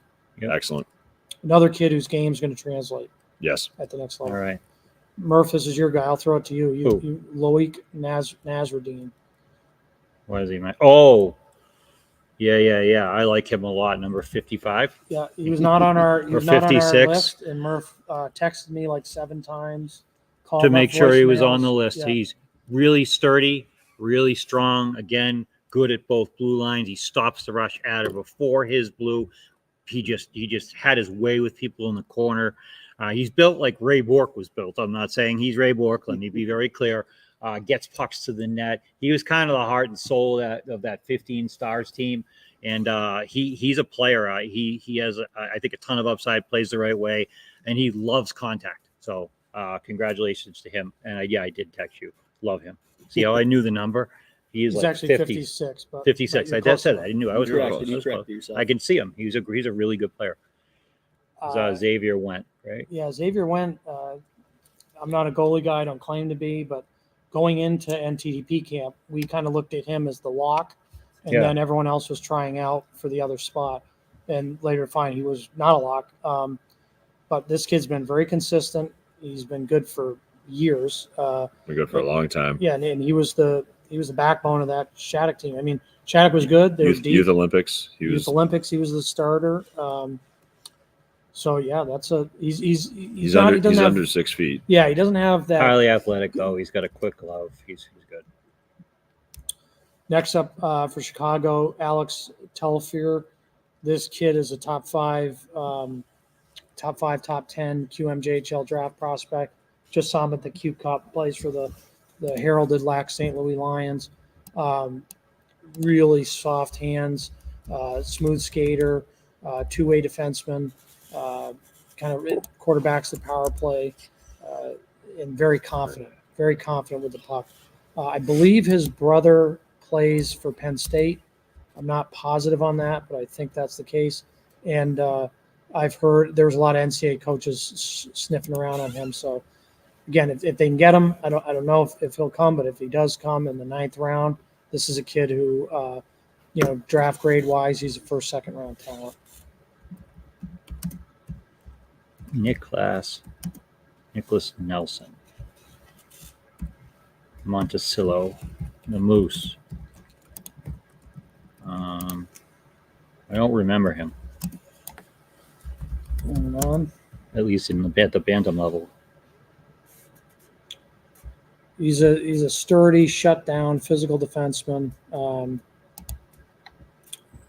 Played high school this year. Monticello, I think, made he did. tournament. Yep. There he is. And I only saw him. I think I just saw him at the. Yeah, we have him as 54th. 375 star. And let's see if we can just give you some color, folks. We'll give you a little color.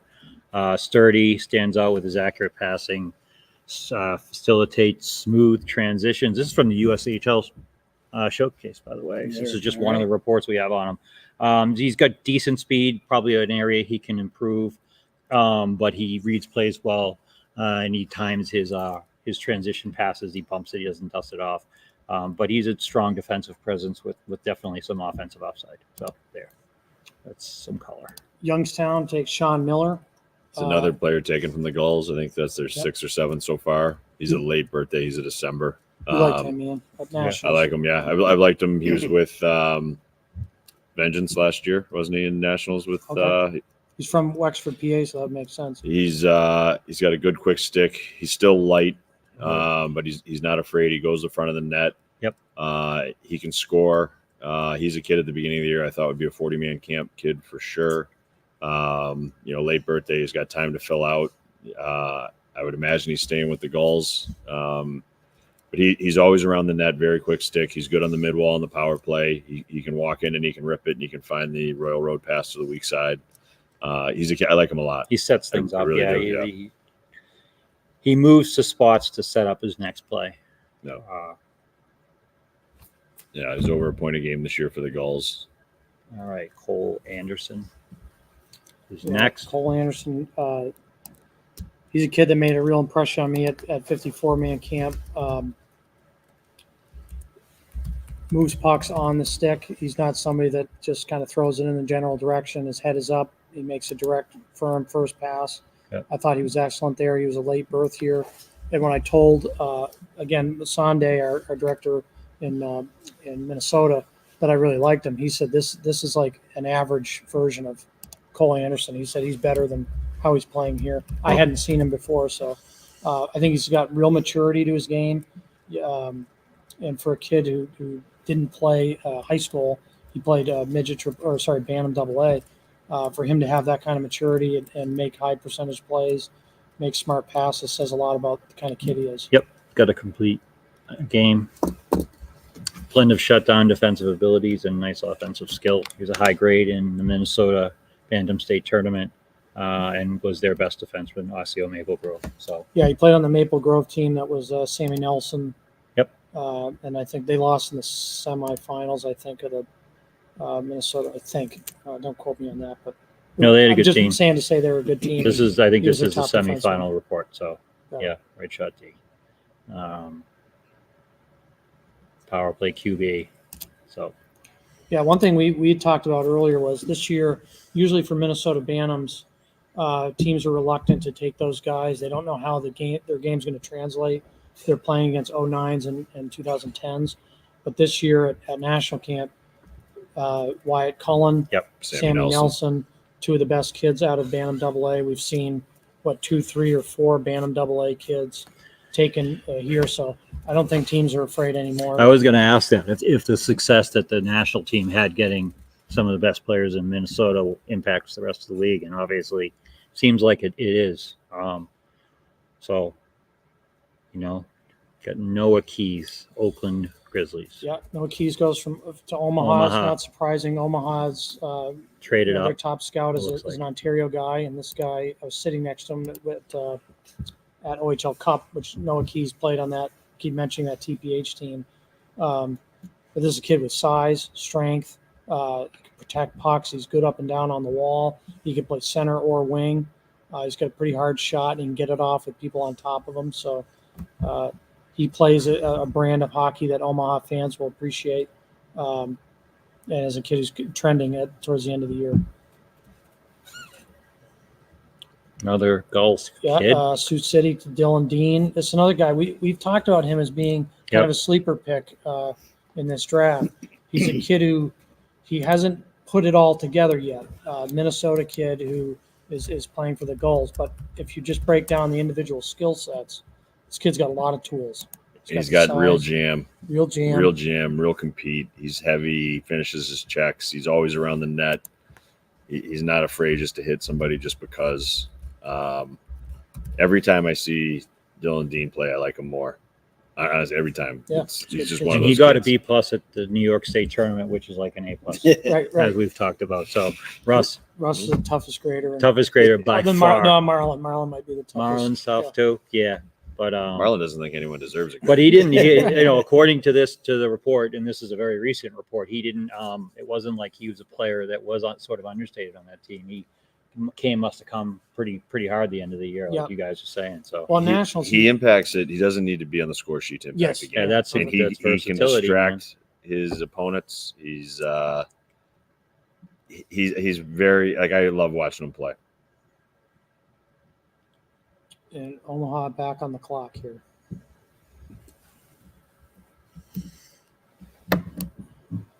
I asked what Omaha was like, and I've always wanted to move to South Dakota too.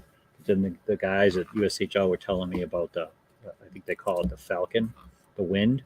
It comes in through the prairies. You guys know anything about this? They're basically saying it's really cold. Go Omaha. Really? Yeah. Pick it up. Hurry up, Omaha. Yeah. Omaha. We got some things in the chat here. Make Yeah. a pick, hurry They up. called it the Falcon or some kind of wind that just blows into those prairies.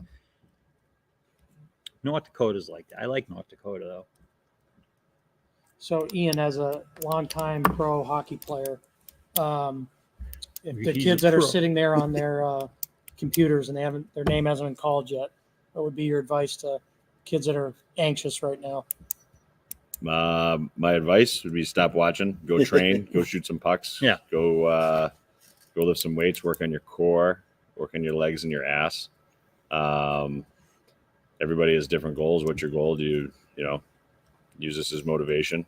This I'm not going to lie. Like I would never tell you don't want to hear your name called, because you certainly do, because it's nice to feel as though people have watched and you get rewarded for your hard work. But if you're not called, it's motivation. It's motivation all day. I mean, you go down the line and look at kids that have been picks that don't end up playing. You go and kids that haven't been picks that are. It's it's a long road. Everybody's path is different. It's all cliches and it can all be BS, but you have to handle it as motivation no matter what. If you're in the first round here, it's motivation to prove somebody right. If you're not selected, you're in motivation to prove everybody wrong. Motivation matters. When I said brains earlier, motivation is every bit as important.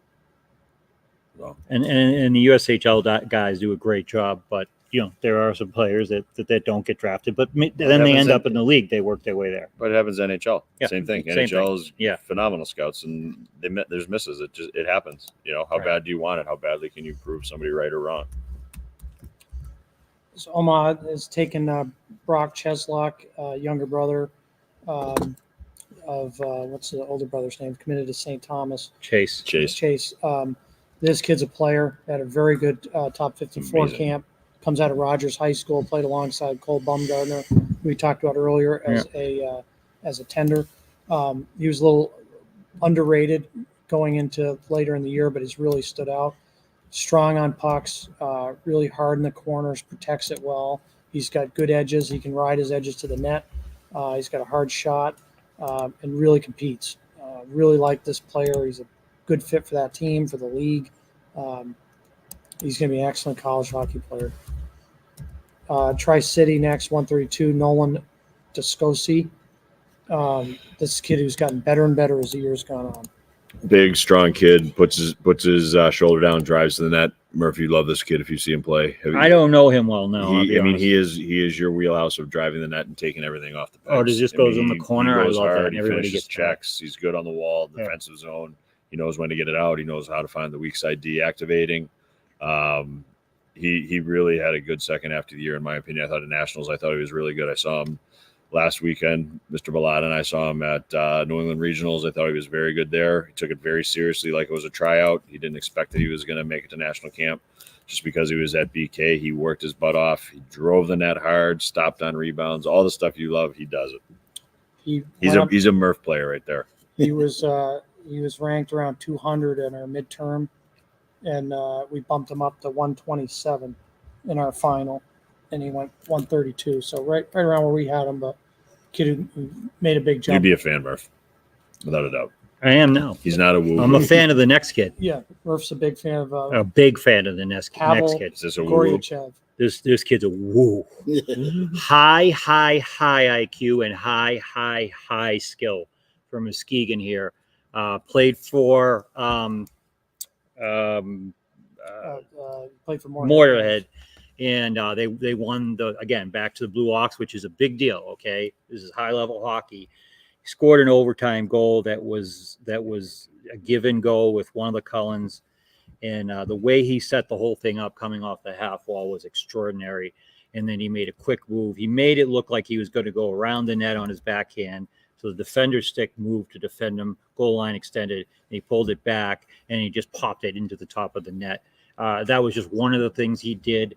He's a high-level player. And don't quote me on this, but I believe he has half Mexican heritage and half Russian heritage. So he's a very interesting story, and he is a high IQ player he's going to play in the league, and he's going to be a Division I 4-year scholarship kid. He is superb. I'm telling you right now. And he's December He's 19th. unbelievable. Like the way that he manipulated people was. If you want to look at our Twitter account, we have the goals somewhere. But just look up Moorhead. Go to Moorhead Bantam Twitter account, and the goal he scored, you'll see it. How he manipulates everybody and then pop.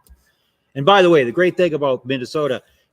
No, I'm going to tell you the truth, right? Moorhead's there. There's the Bantams playing, and all along the glass is the high school team. And the town, the whole town's there. It's amazing.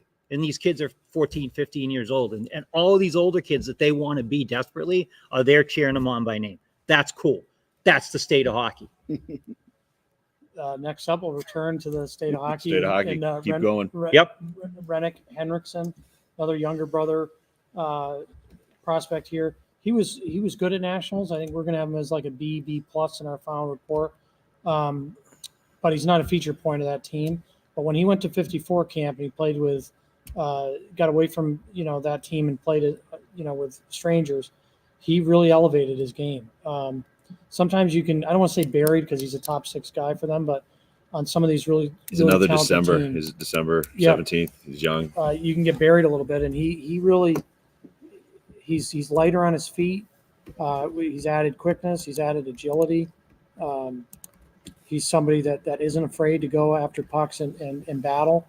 And he's got a quick, nifty puck handling and made some defenders miss. So we really liked him at 54. He's another kid that climbed quite a bit in our rankings. State of hockey's on fire, man. Alexei Zhukov goes to Fargo. A great movie. I love Fargo, by the way. I believe he's another. I don't know this kid, but I believe he's another of the Russian players that's heading to the Gulls next year. Nice. Where are they living? I'm guessing they bill it. I'm not sure. Good for them.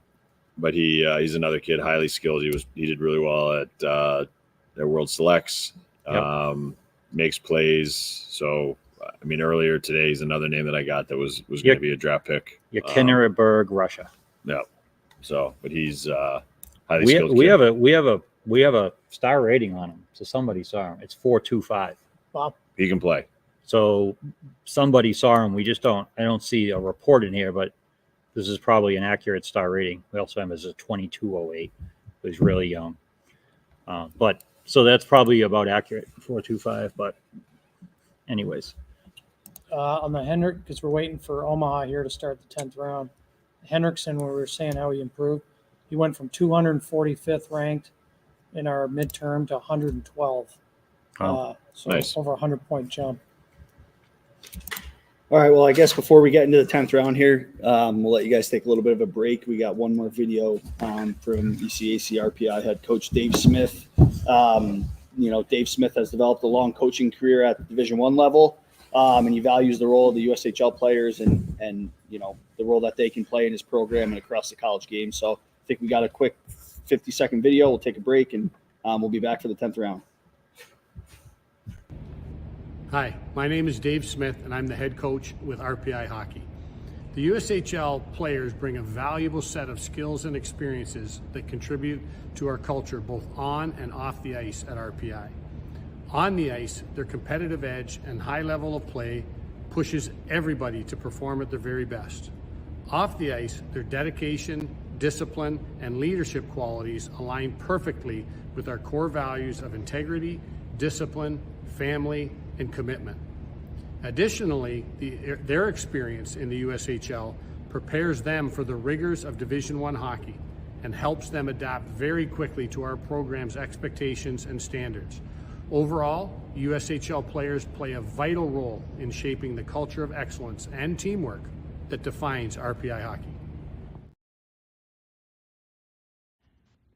Fuerza is proud to support the USHL Draft and growth of hockey across the United States. From the first time players step onto the ice to celebrating careers coaching and officiating, Fuerza is there to capture the moments that matter. Photo, video, live event production, their team of creative professionals has your communications and public relations projects covered. For more information, check them out on social media at Fuerza-Strategy.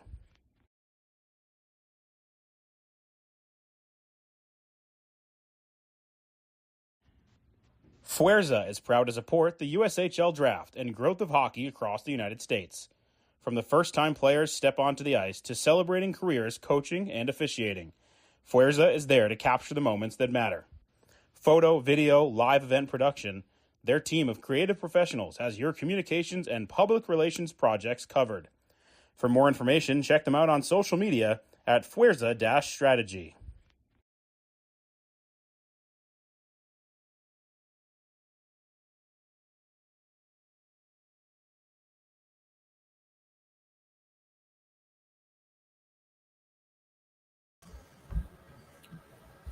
Awesome. All right. And we're back here waiting for who's on the clock right now. Omaha.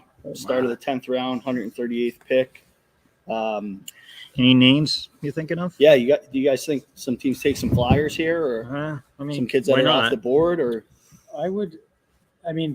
there's a lot of talented kids left, but some of the ones for us would be Emilio Bedoya out of Shattuck St. Mary's. Yep. We're pretty high on him as a top 50 player who hasn't been taken yet. We like Patrick Babin. People probably haven't seen him. He played Niagara North Stars in Ontario, but he's a U.S. player. Ryan Serlin.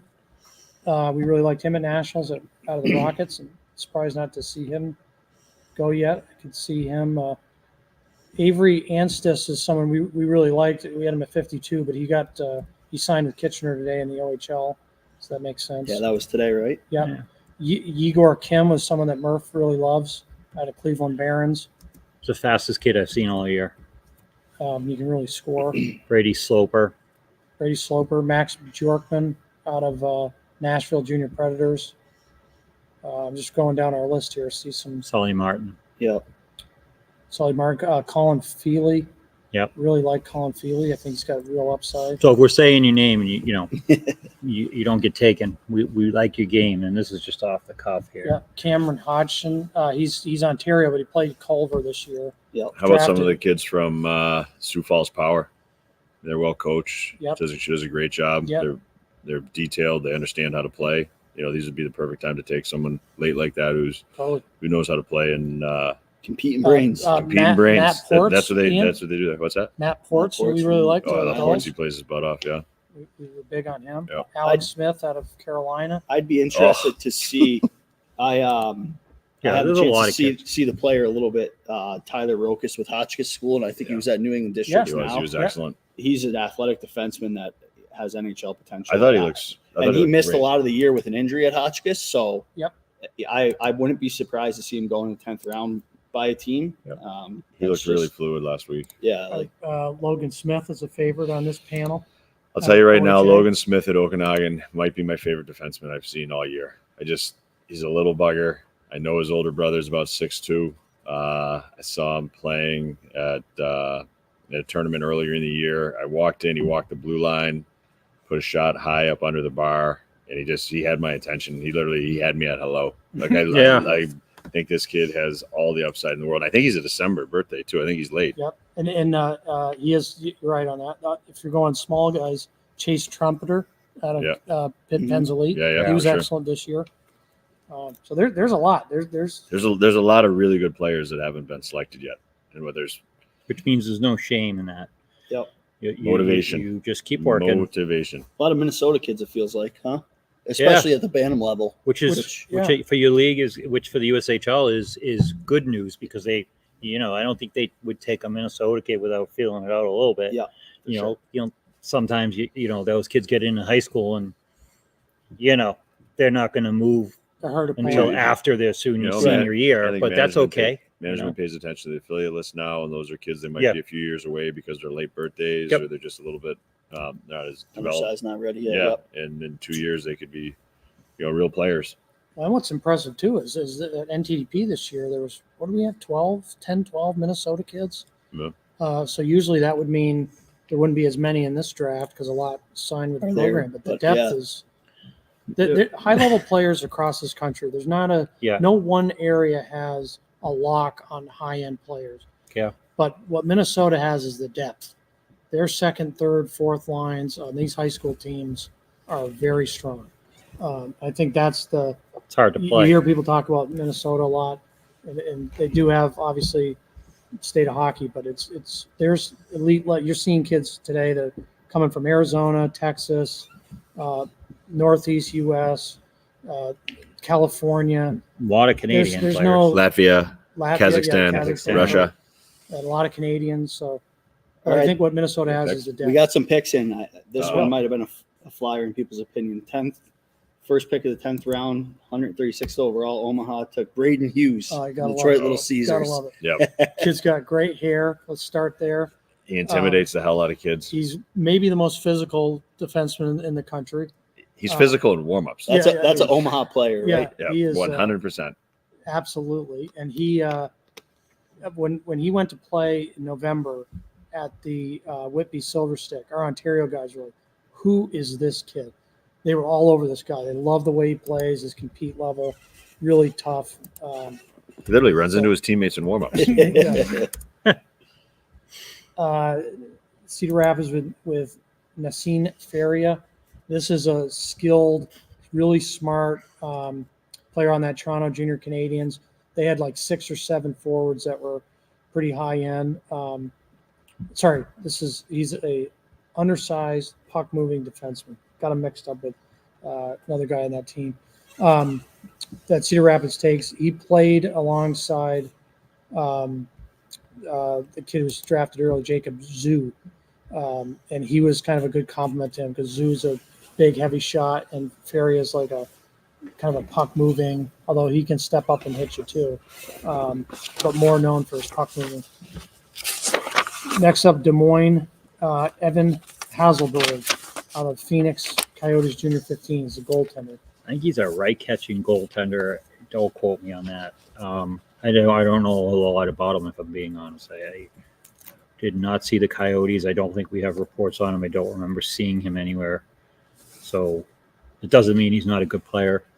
But that's someone did a gotcha on us there. I know there hasn't been a gotcha yet, right? That's a gotcha, I guess. We had one early on last year.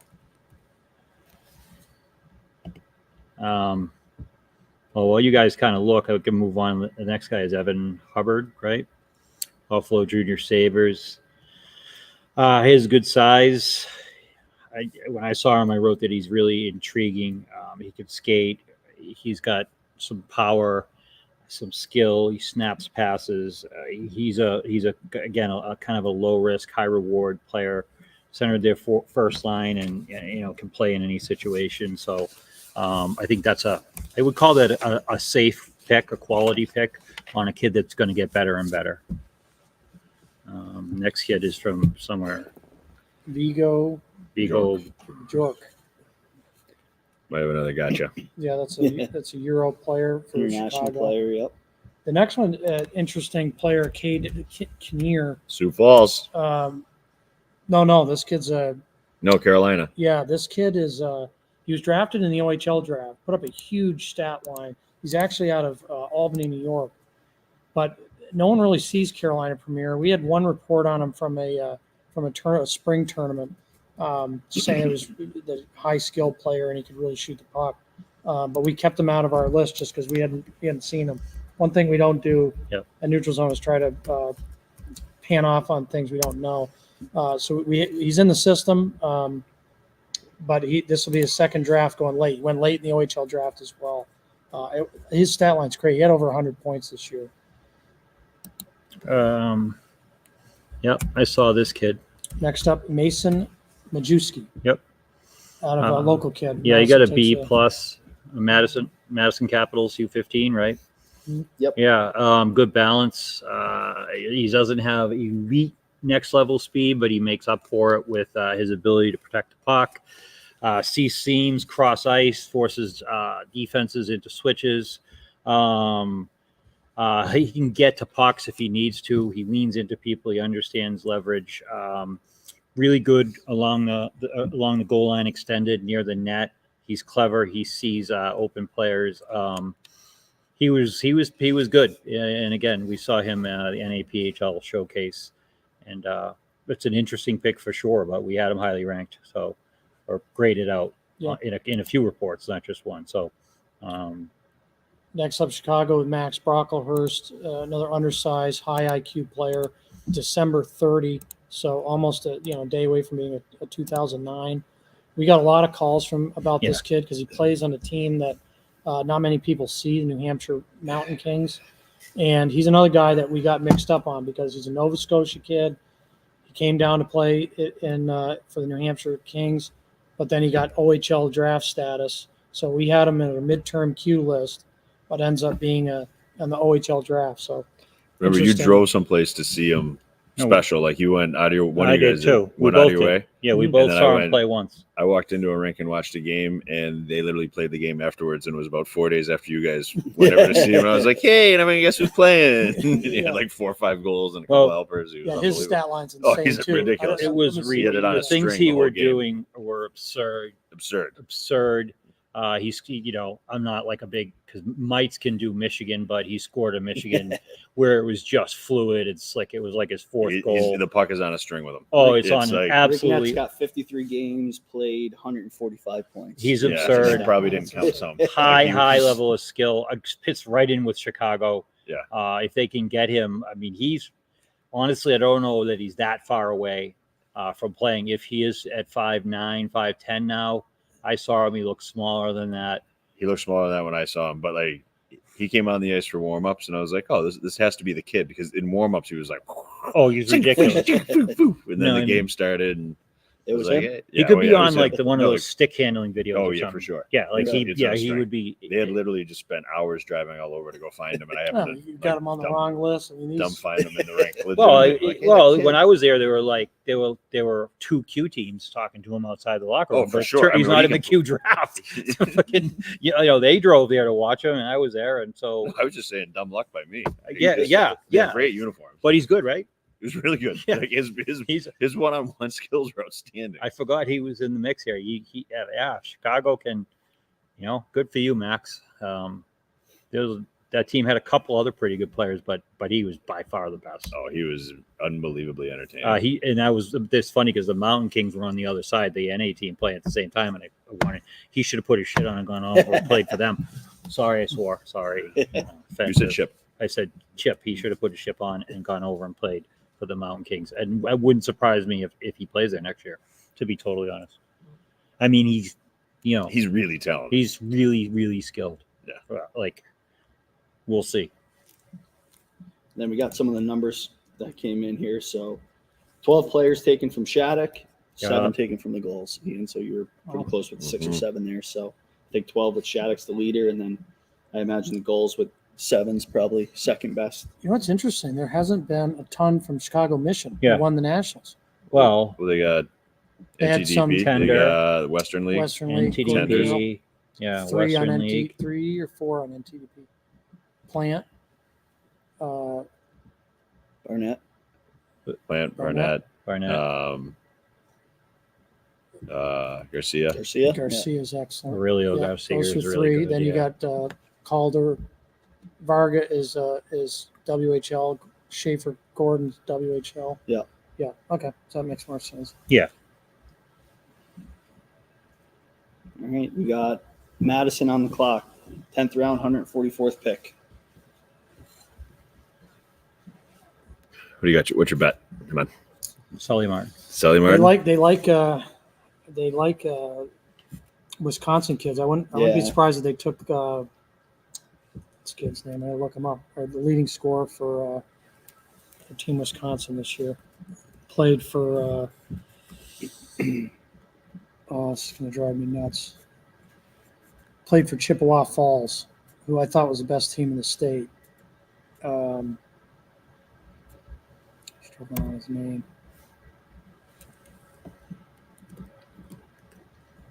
just think with it taking this long, it's going to be a name that's tough to spell. Yeah. Yeah, or it could be a Euro. Yeah.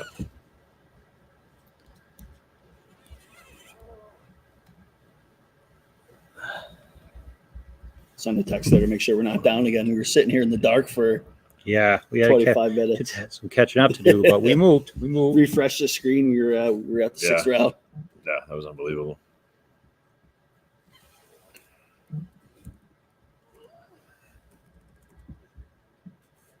Brendan, how many days do you think you've been on the road this year? I didn't do it but the last year was 245 nights I spent in hotels. Oof. Got a rewards card? You Yes. rewards member? What is it? Yeah. Marriott? Yep. Nice. He doesn't stay in the area. I'll stay anywhere. He'll stay He's anywhere. silly. That's why I'm looking for bed. The other day I bed stayed in bugs a hotel in the airport. in his car. What? So if there's anyone out there that doesn't think that Brendan doesn't work at this, Brendan was his butt basically off. was up this morning with four. I was sleeping with four computers. You were by plumb him. tuckered out, though. I was plumb tuckered out. It was a long ride, you know. Evan Foyles is the kid I'm thinking of. Evan Foyles. All right, so I could who do see you him have getting taken here? I don't know. See, if I I'm knew thinking more just what 'cause these it's teams taken so needed, long. it doesn't matter. It's so far away, right? Is it taking so long that it's going to be a? Oh, they all just popped Yep, in. here we go. We got all of them. Oh, Okay, there you go. we'll, Andrew Jaguar. Okay, Andrew Jaguar to Madison. Ian, why don't you guys? This is Wow. your Belmont Hill guy. Go ahead. You got him, Murph? He's a player that he's good on the dot. He flashes real skill, plays with pace, can make difficult passes look easy.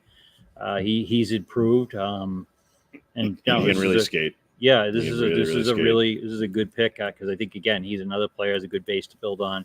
Will improve. Good Play coaching center there. or wing. Yep, he's a good player. Pace. Yep, he can scoot. Next up, Hudson Kowalchuk. I think we missed. Travis Polsky. Polsky. Sorry, didn't mean.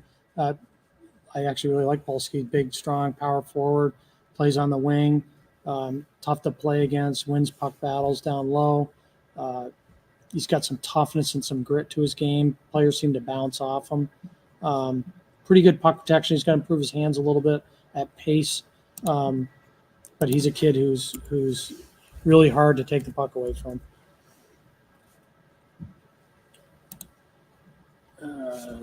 Next year. Oh, Hudson Kowalchuk. This is a skilled two-way defenseman. Plays in Winnipeg for the Wild U18s. He's not that big yet, but he's somebody who can really skate, handles the puck pretty well. You can see into that second layer. He's good on breakouts. Stretches the ice. I thought we had him a little lower in our WHL draft rankings when he was a Bantam last year, but he's made considerable progress this year, and he'll have options. Put it that way. 147 kid we just mentioned earlier. Chase Trumpeter. Yep. Someone we thought might get picked here late. Really skilled little guy. Skilled, very skilled. yeah, Processes smart. it really quickly. Yep.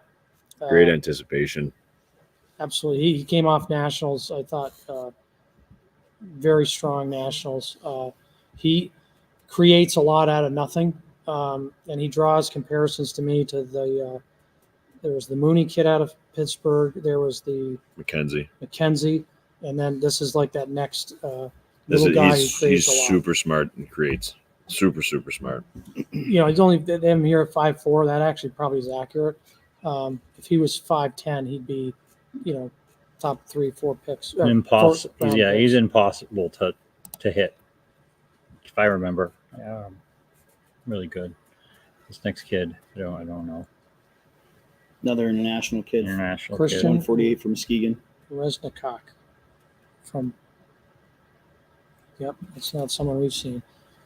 Green Bay here at 149 takes Andrew Robinson.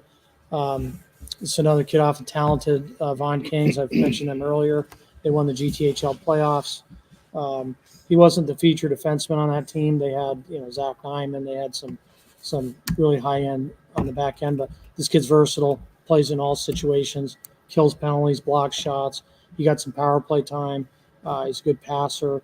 This is a kid who can play a lot of different roles. And again, he's a top half of the OHL draft kind of player, so he would fit, third, fourth, fifth round from a talent perspective. But they'll have to fight to get him. Yeah. And then close out the draft with Samuel Hrenek, who's a foreign goaltender from Slovakia. And that closes it out. I don't know him. That's all she wrote. Don't look at me. I have not made a trip to Slovakia this year. We have not gone to Slovakia. No Slovakia trip yet. Not a lot of the international ones. Yep. All right. Any surprises? What do you guys think? Just final thoughts here for the Phase I draft. Well, I think like Brendan said, there's still some talented players out there, and they're the international players that sometimes these teams obviously are working the phones and the video to find out more about those guys, and we don't know a ton about them, but some of the Russian players, they appear to be very, very, very good players. And then this seems like there was a really quite a run at kids that we normally would expect to go to the OHL or Q, right? Mm-hmm. So that's, I think, a great sign for the league that they feel like they can win those battles. Because Canadians too, internationally, and Canadians. Yeah, right? Canadians. That's what I mean. Yeah. So because we're looking at we knew the Canadians that we thought may come over, or come down, I should say, and but there's still some good players out there, and tomorrow will be interesting because a lot of the coaches and scouts will tell you that tomorrow you really can make hay. Because there's kids that don't go today, right? That will go next year. There's always that can go tomorrow too. Yep. They can go tomorrow, but we've got 3 guys in our top 20: Caleb Malhotra out of Vaughan Kings, Zach Nyman out of Vaughan Kings, both signed in the BC League. Wouldn't be surprised to see them go tomorrow. And then Nick Rosetta out of Pittsburgh Pens Elite. All those guys have heavy pressure in the OHL. I like Nick. Very well may go that route. But those are 3 really high-end guys that didn't go today. And like you said, we're not done yet. We got tomorrow, and yeah. we talked about it earlier.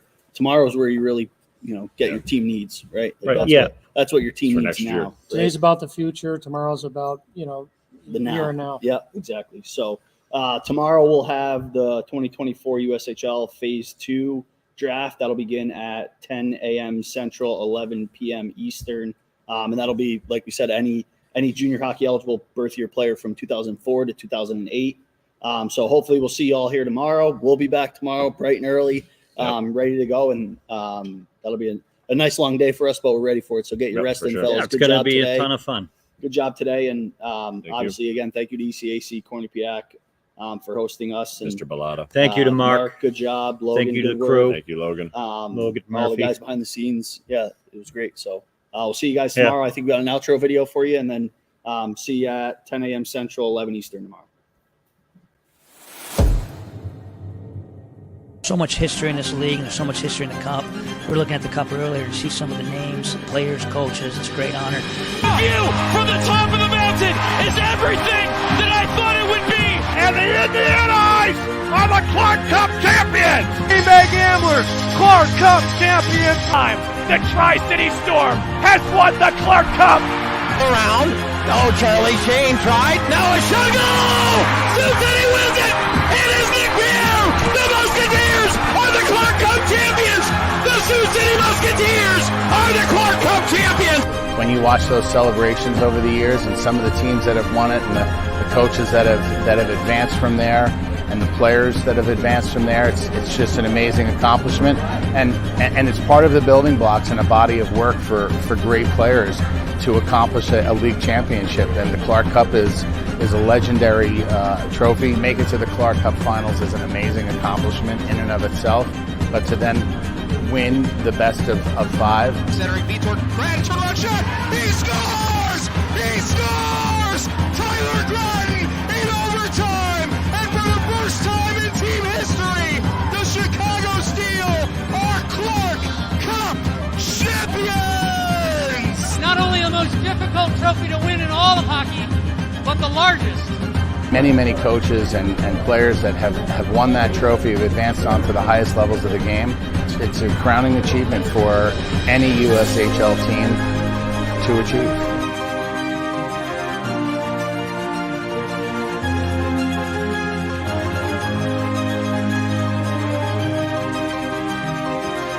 one team will be left standing. One team will hoist the Clark Cup, and one team will etch their names next to the greats that came before them. The road starts here.